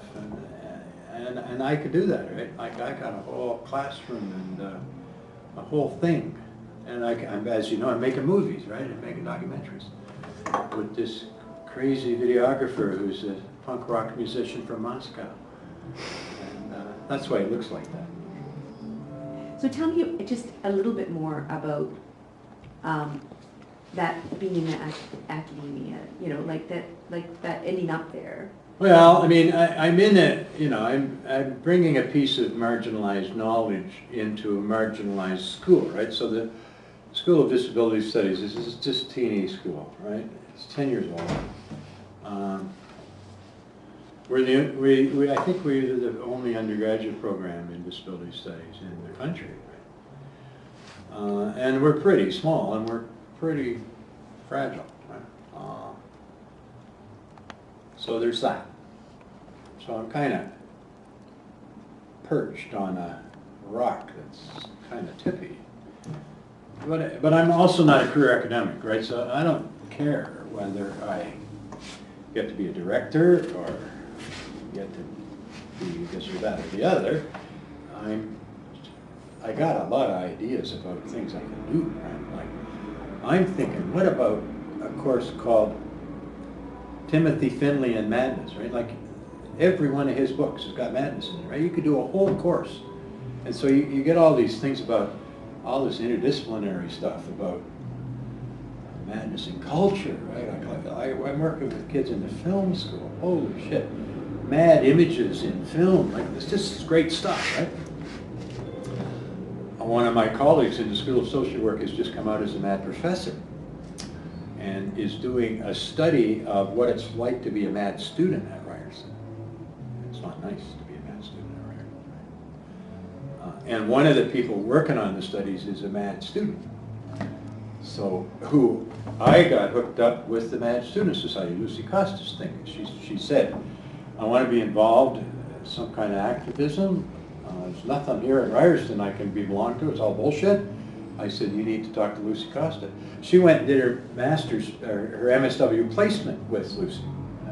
So there's all these things you can do. And if you get a student who's interested, you can plug them into real street level activism with a wonderful mentor like Lucy Costa.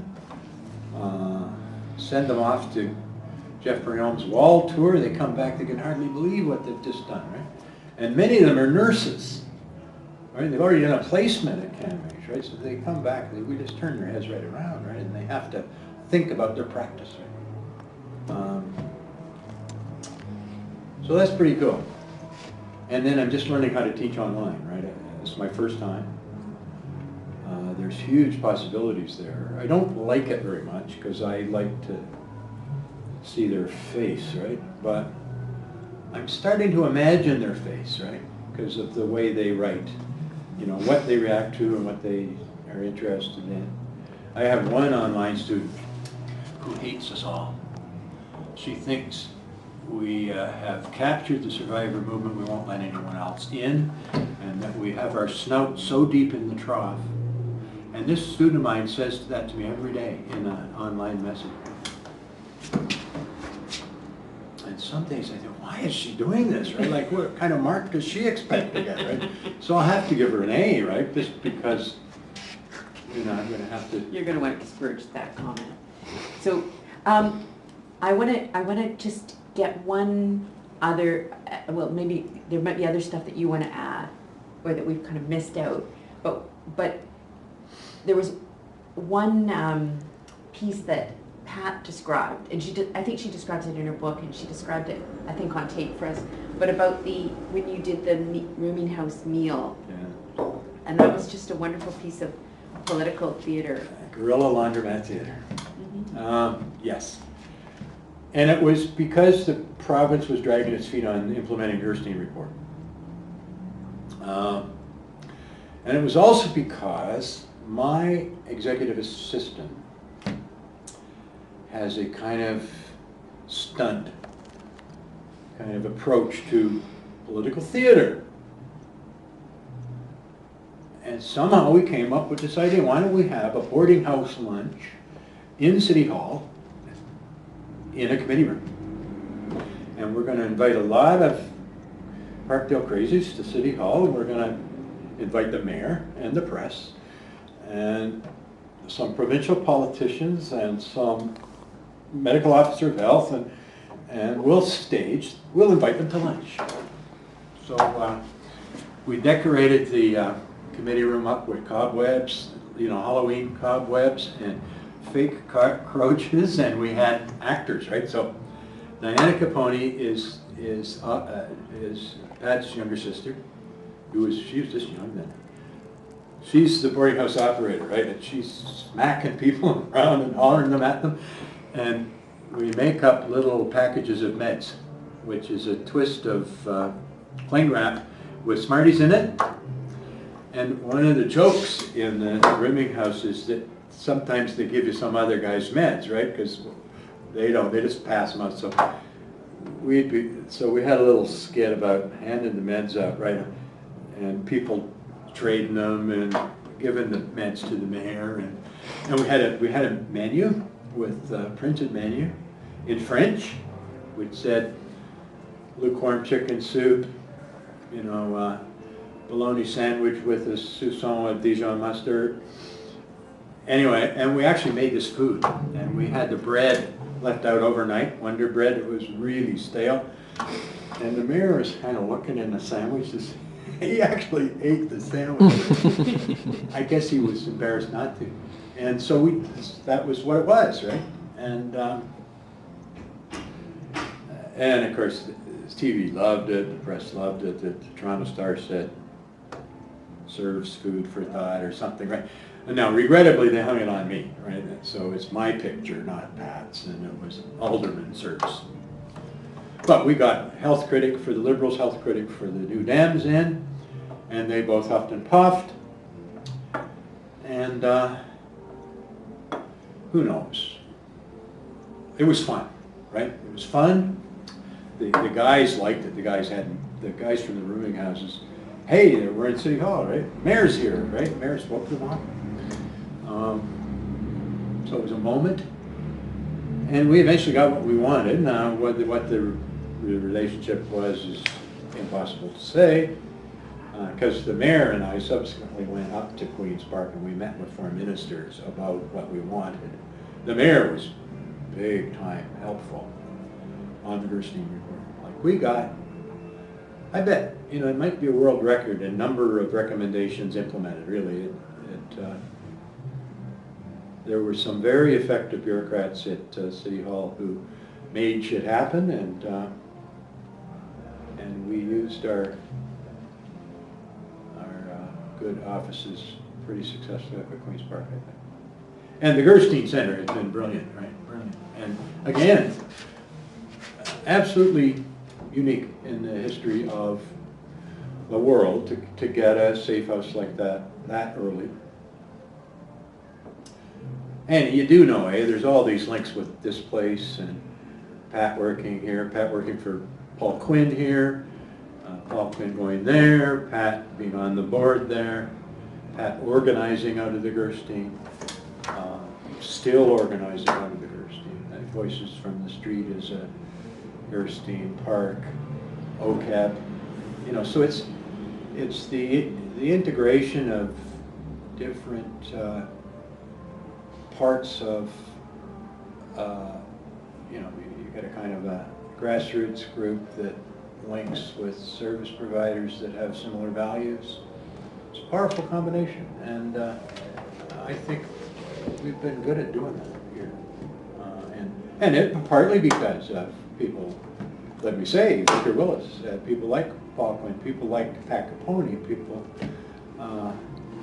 like Jeff Rayom, who've been prepared to put those pieces together and see what happens.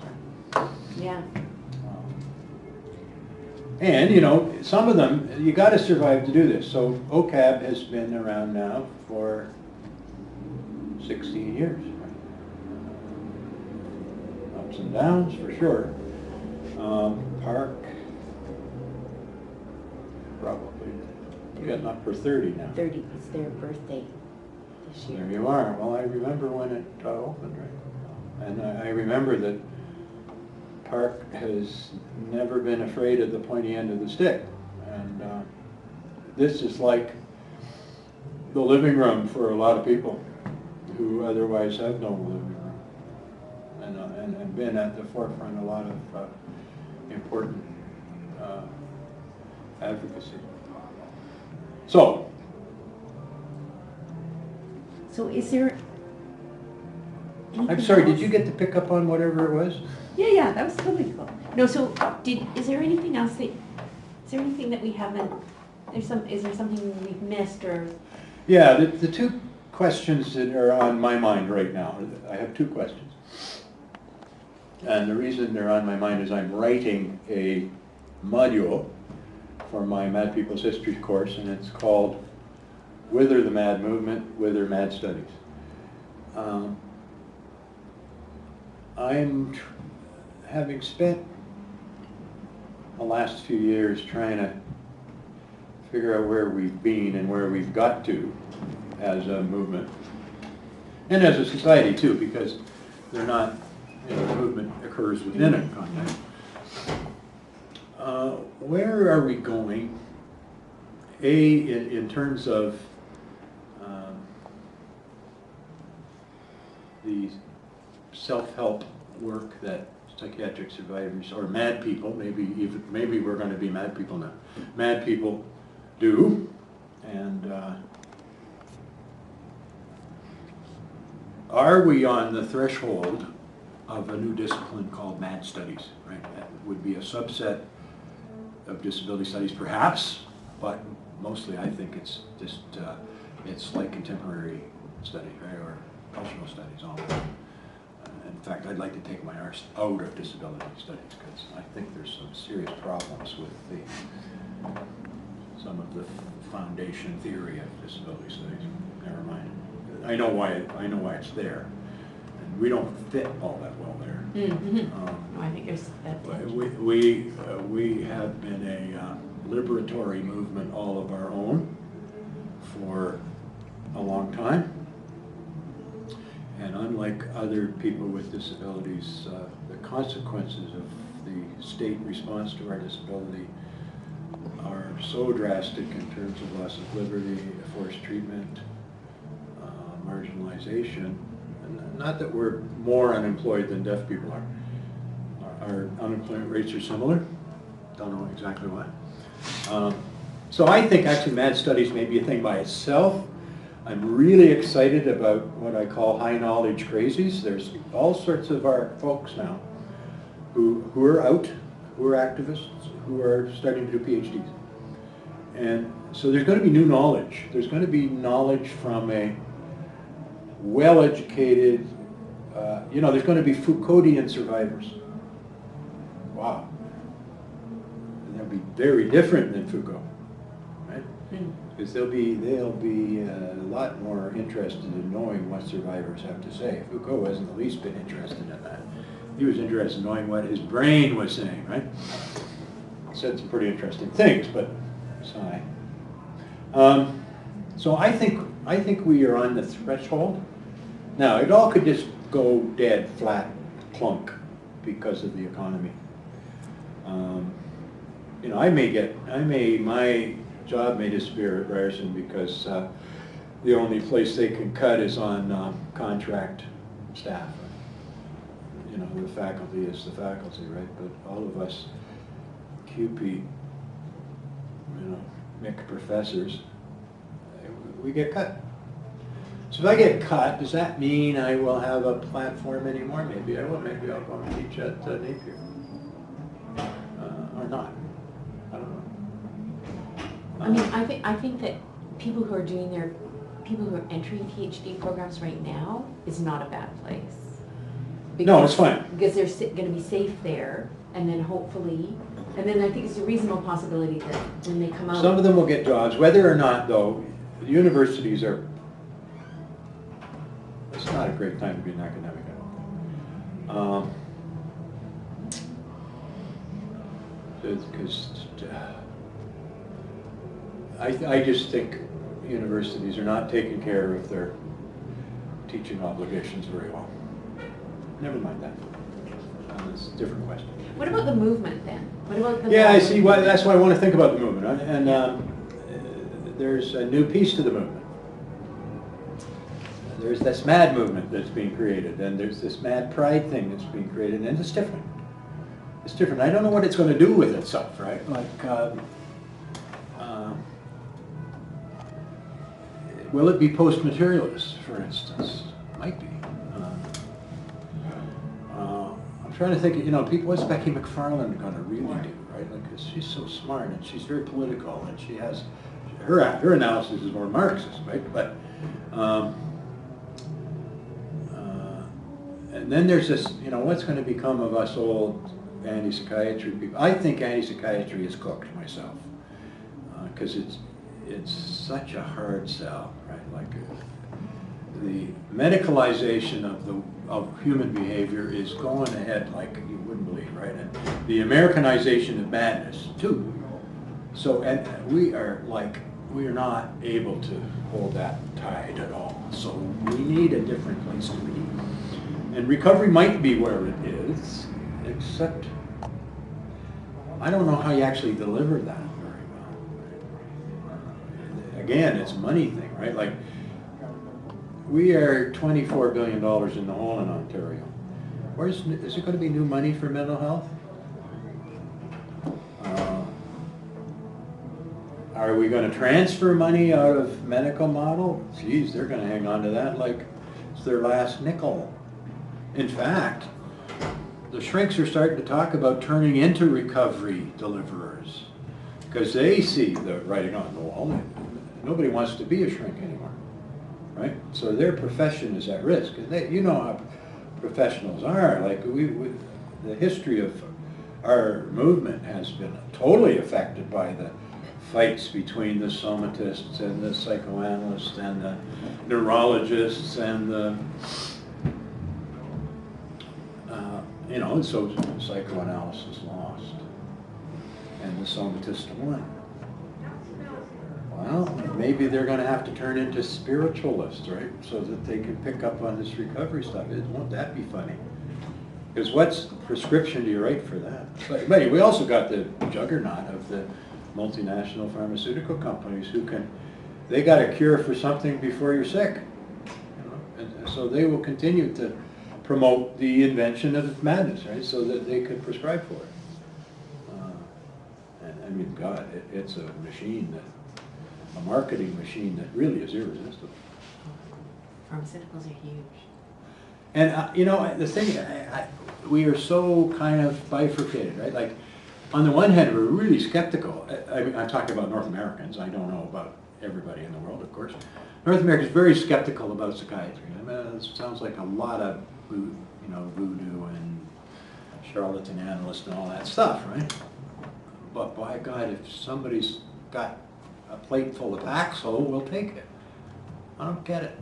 I don't get it. It's totally contradictory. Which, on my way here, I'm thinking about my own medication, thinking, geez,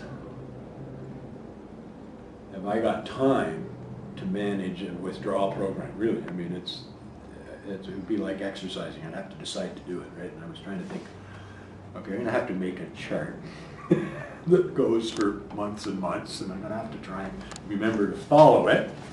And is that too much trouble? So I don't know. In terms of my own mental health, I'm just feeling so mentally healthy these days, and I think it's because I'm getting such a bang out of the work I'm doing. Oh no, you obviously love it, huh?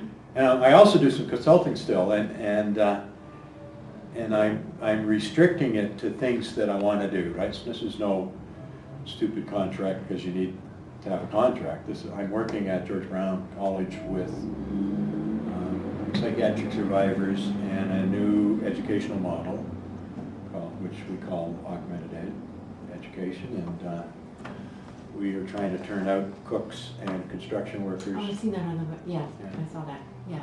Yes, I saw that you were involved in that. Yeah, well, just Monday, just finished interviewing the next class of construction workers. And we've got 25 people who on tomorrow are going for orientation. And in the fall, we were going to have them working on a construction site, should they make it that far. And many of them will. And some of them come from Park. Right? And it's fabulous. It's again, we invented this thing, right? And it's invented partly because the survivor's involved, right? And I know how stupid vocational rehabilitation is, and how stupid the method is called individual placement and support. This is what the pros think, IPS, right? It's total bullshit. It works for only some of us, right? And, we think, on the other hand, that what you do is if you can help, if you can create an errorless learning environment, people do in fact learn. And if you create a collective psyche rebuilding operation where they actually help each other rebuild themselves, at the end of the day, you find the right job, you support them in the job, they're going to stick. And their life is going to change. And their social exclusion will be over. And they will still be schizophrenic, but they'll have a job. I have a question that doesn't really relate to anything with the interview, but what would happen if, as part of that training at George Brown, you had a module about their history, the history? Well, in fact, I deliver that module. Okay. Because this is because totally I want them to self-serving. know they are part of something that has built something, and that there were people just like them. See, that's the other lie. You're not the same as them. And Pat Capone had such a great thing about that. She had a television footage of a group of garbage bag evictees who had been put on a bus and moved to a small city in southern Ontario from downtown Toronto. Their rooming house operator just moved them all. And they looked like refugees on day 58 of a march, right? They just looked so beat. Then she had some other footage of people in one of her leadership programs who were they're active, they're saying shit, they're discussing what they're doing, and she said, it's different environment, same people. And I've seen it too. Picture of person in mental hospital, picture of person not in mental hospital working at the Raging Spoon, same person.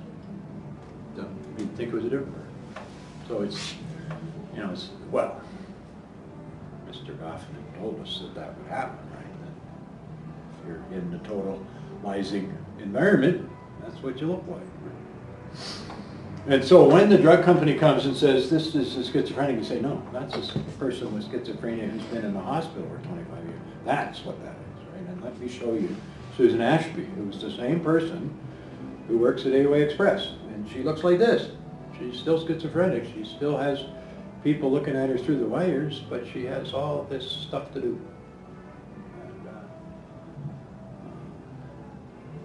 in fact, she's got a better balanced life than you do. Oh, probably. Oh, I know it. I know it. I know what it's like to be, I look at full-time academics. I can't believe it. It's wrong.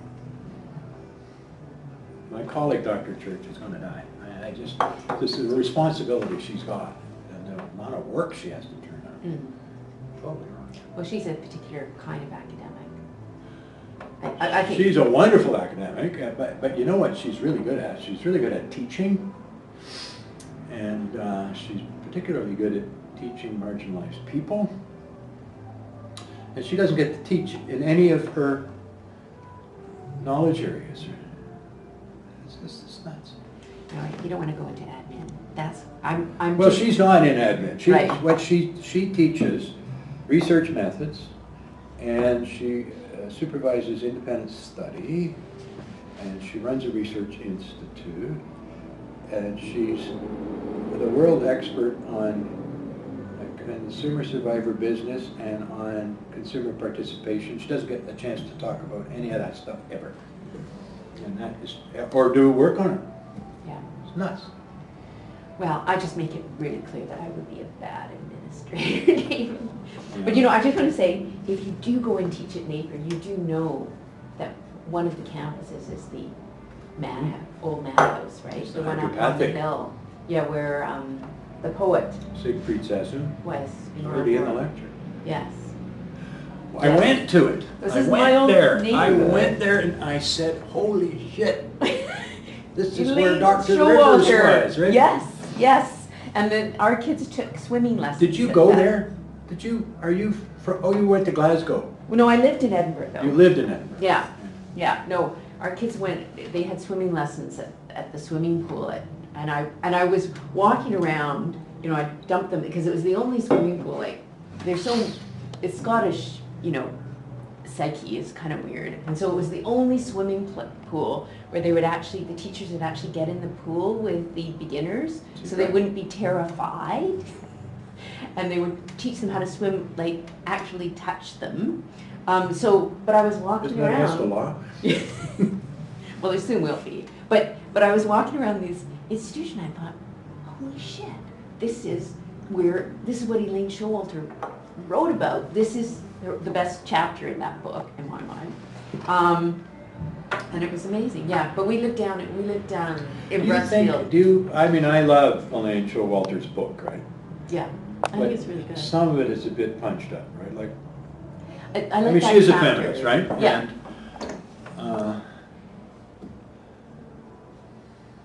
although Andrew Scull likes it. Although he's a bit like Well, she did a lot of stuff after that I think is considered more dubious. I'm not particularly familiar with that, but for me, when I was writing my master's, which was 1,000 years ago, that was it. Yeah, it was, yeah. Yeah. When was it? 80, You're such a late girl. 80s. Late 80s? Yeah, and then we left. See, that was when I sent Dr. Church back to school in the late 80s. And I said, you can't survive here at CMHA, bunch of assholes. And you need to go and learn some more stuff, right? Yeah, I did my master's with Wendy Mitchinson. Yeah. And then I went to McGill to do my PhD and met Patrick Hill, your nephew.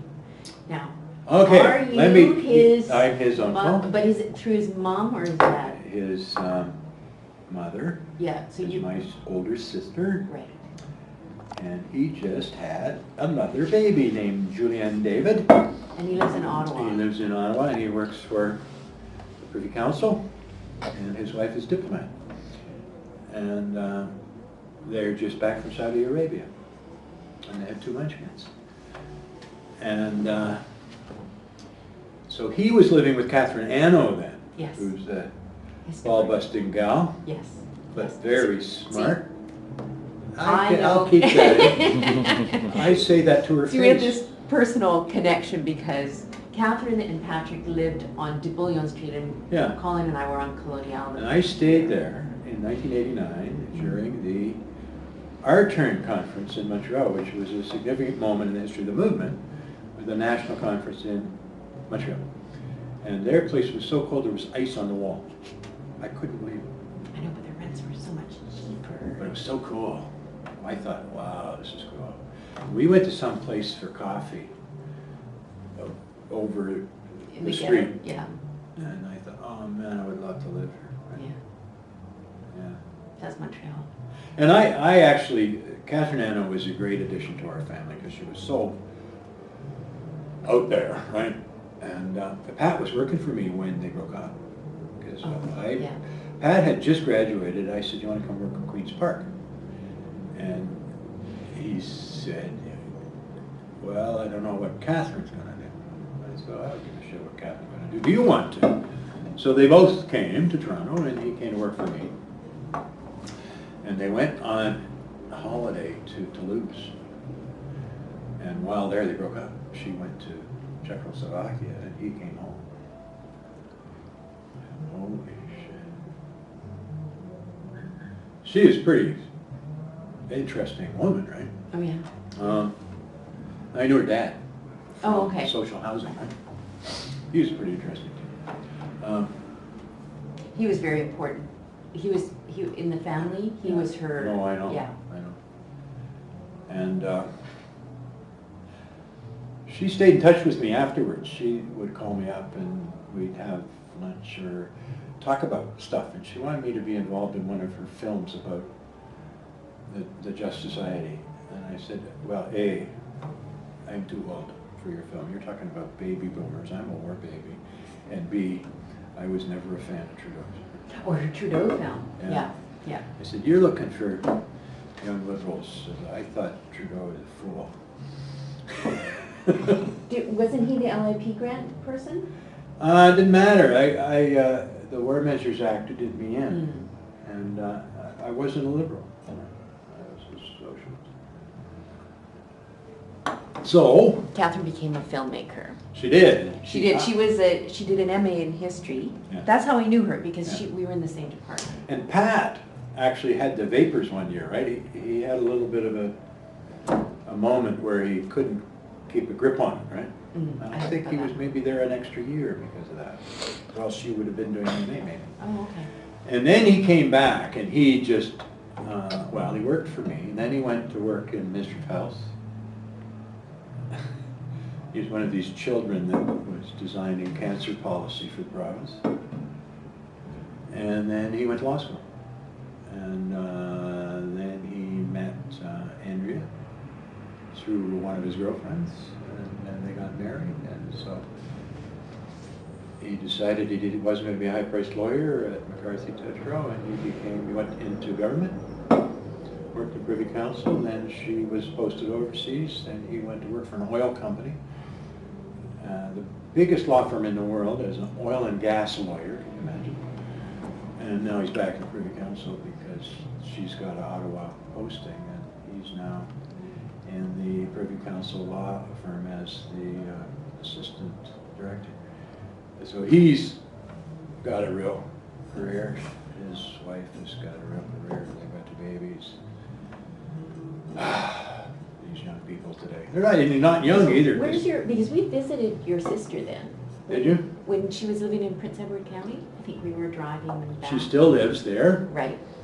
And for a while she had a bookstore and a bed and breakfast, and she's gotten out of both of those businesses. But she still does rare book search and book fairs, because she still buys books. And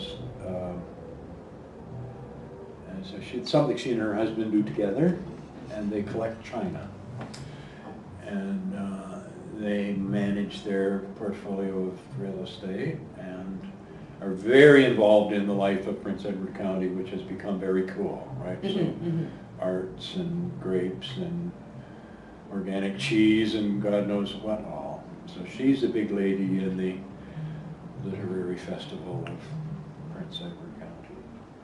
And they have many friends there. And they have two boys who live in Toronto, Patrick's younger brothers. And I see a lot of them. My two sisters, my younger sister and my older sister, we spend some time together. And it's great. I'm really happy about that, because we grew up in a very strange family where my father was a very powerful and perhaps insane person who was protected by his position from any consequences, and so he was never treated until he was my age, in his 60s.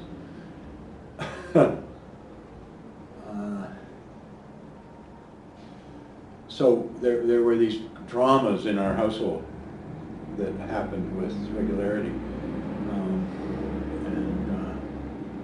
We all reacted in different ways to it. My younger sister reacted by getting out of the house as soon as possible. And she had a strategy was, if I go and become a nurse, ink student, in those days it didn't cost anything to go to school, right? So she went to Montreal, the Royal Vic, at 18 and never came back. And she didn't have to take any money, right? So she didn't have to take any advice either, right? My older sister married a diplomat and disappeared to Bangkok, and I did something different again, where I tried to play both sides and I couldn't quite pull it off. But they were in despair about me, of course, because I was in the mental hospital, and it wasn't turning out the way they thought I was supposed to, right? So I'd had a very successful teenagehood, and all of a sudden now I was really unsuccessful, and they had a lot of guilt about that. And we were never not estranged again, although my dad and I worked on a book. My dad was a complicated guy. He was a judge, and we wrote a law book together. Although you would have to take my word for it, because it doesn't say that so much in the foreword. But while it was in editing, he had a breakdown. So I finished the book because I had a relationship with the editor at Canada Law Book Company, and he knew I had done the research for it. So I solved the problems for the book, and the book is still it's still being updated. It's called Reville on Divorce. And it's still a trade, it's like a manual for practicing lawyers. And it's still there. I am very pleased about that. Obviously it's being edited by some other guy now. And that was one of the huge turning points in my life, actually, was my dad hired me to do research for his book. And I got a job with a plumbing company in the same month. And so I became a plumbing apprentice and a legal researcher this sort of same month. And when was that? 1973. When you were back in Toronto. Yeah, this was when I was starting to emerge from the shadows, right? This was part of your plan then? No, it wasn't a plan. It was accidental, total accidental. I was still sort of being fired from these clerical jobs, and I was in a period when I couldn't get a job at all, because my CV was starting to look too raggedy, right? And if somebody were to check on a reference, they'd find out that maybe I was a bad employee. So I was actually working as a handyman for some neighbors when I got this chance to work for a plumbing company, and when my dad needed help with his book. So this happened, it was 1973, and I got these things, and they're both totally serendipitous, right? Is that when you became a single parent? I became a single parent a little bit after that. Right. I already was working in plumbing when I became a single parent. So my advantage was I had some income. I actually was, I had 2 jobs, so I had some income. My father paid me in cash, so I had some undeclarable income. And then I was also starting to, if you're an apprentice, they have to pay a particular percentage of what a journeyman gets. So I was in I was on a trajectory that was going up. Yeah. As long as I could keep my job, right? So, in fact, I lost my job. I got fired from a plumbing company, but then I got another one. Because I could actually, one of the reasons why I was valuable to a plumbing contractor was because I was older. And they could charge me out as though I were a journeyman, even though they were paying me as an apprentice. Because it wasn't a kid, right? Like I would have been, I was 30. Yeah. I was born in 1943. So I actually learned how to do with plumbing. And what I then did was I started my own business. Because I had those kind of, I had some management skills. And once I had my own business, then I could run my own life.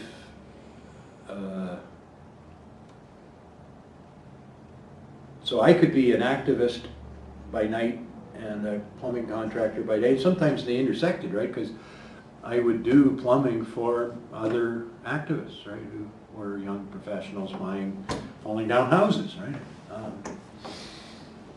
One of my customers said that if the guy working on your plumbing in your basement could discuss Nietzsche with you over coffee, then that was pretty cool. You could tell your friends about that. I actually got interviewed on the CBC about downward mobility, because of course that was very popular for people to become carpenters in those days, right? In the mid-70s, early 70s. All sorts of lawyers were saying, nah, I want to be a carpenter. That probably explains why our cottage on the West Coast is built by people with PhDs, right? Yeah. It probably has some problems too. No, Oh, does it? Oh, okay. It's brilliant. It's brilliant. But I was amused to hear I wasn't really terrific as a plumber, but I was awfully good at cleaning up. And that really makes a difference. You had a good name. I did. Alternative plumbing was very good, and I had a built-in customer base, because all of those young new middle-class people in Cabbagetown had bought a falling down house. Yeah. And we're glad to have, and I worked cheap. David. Oh, speaking of. This is the reward.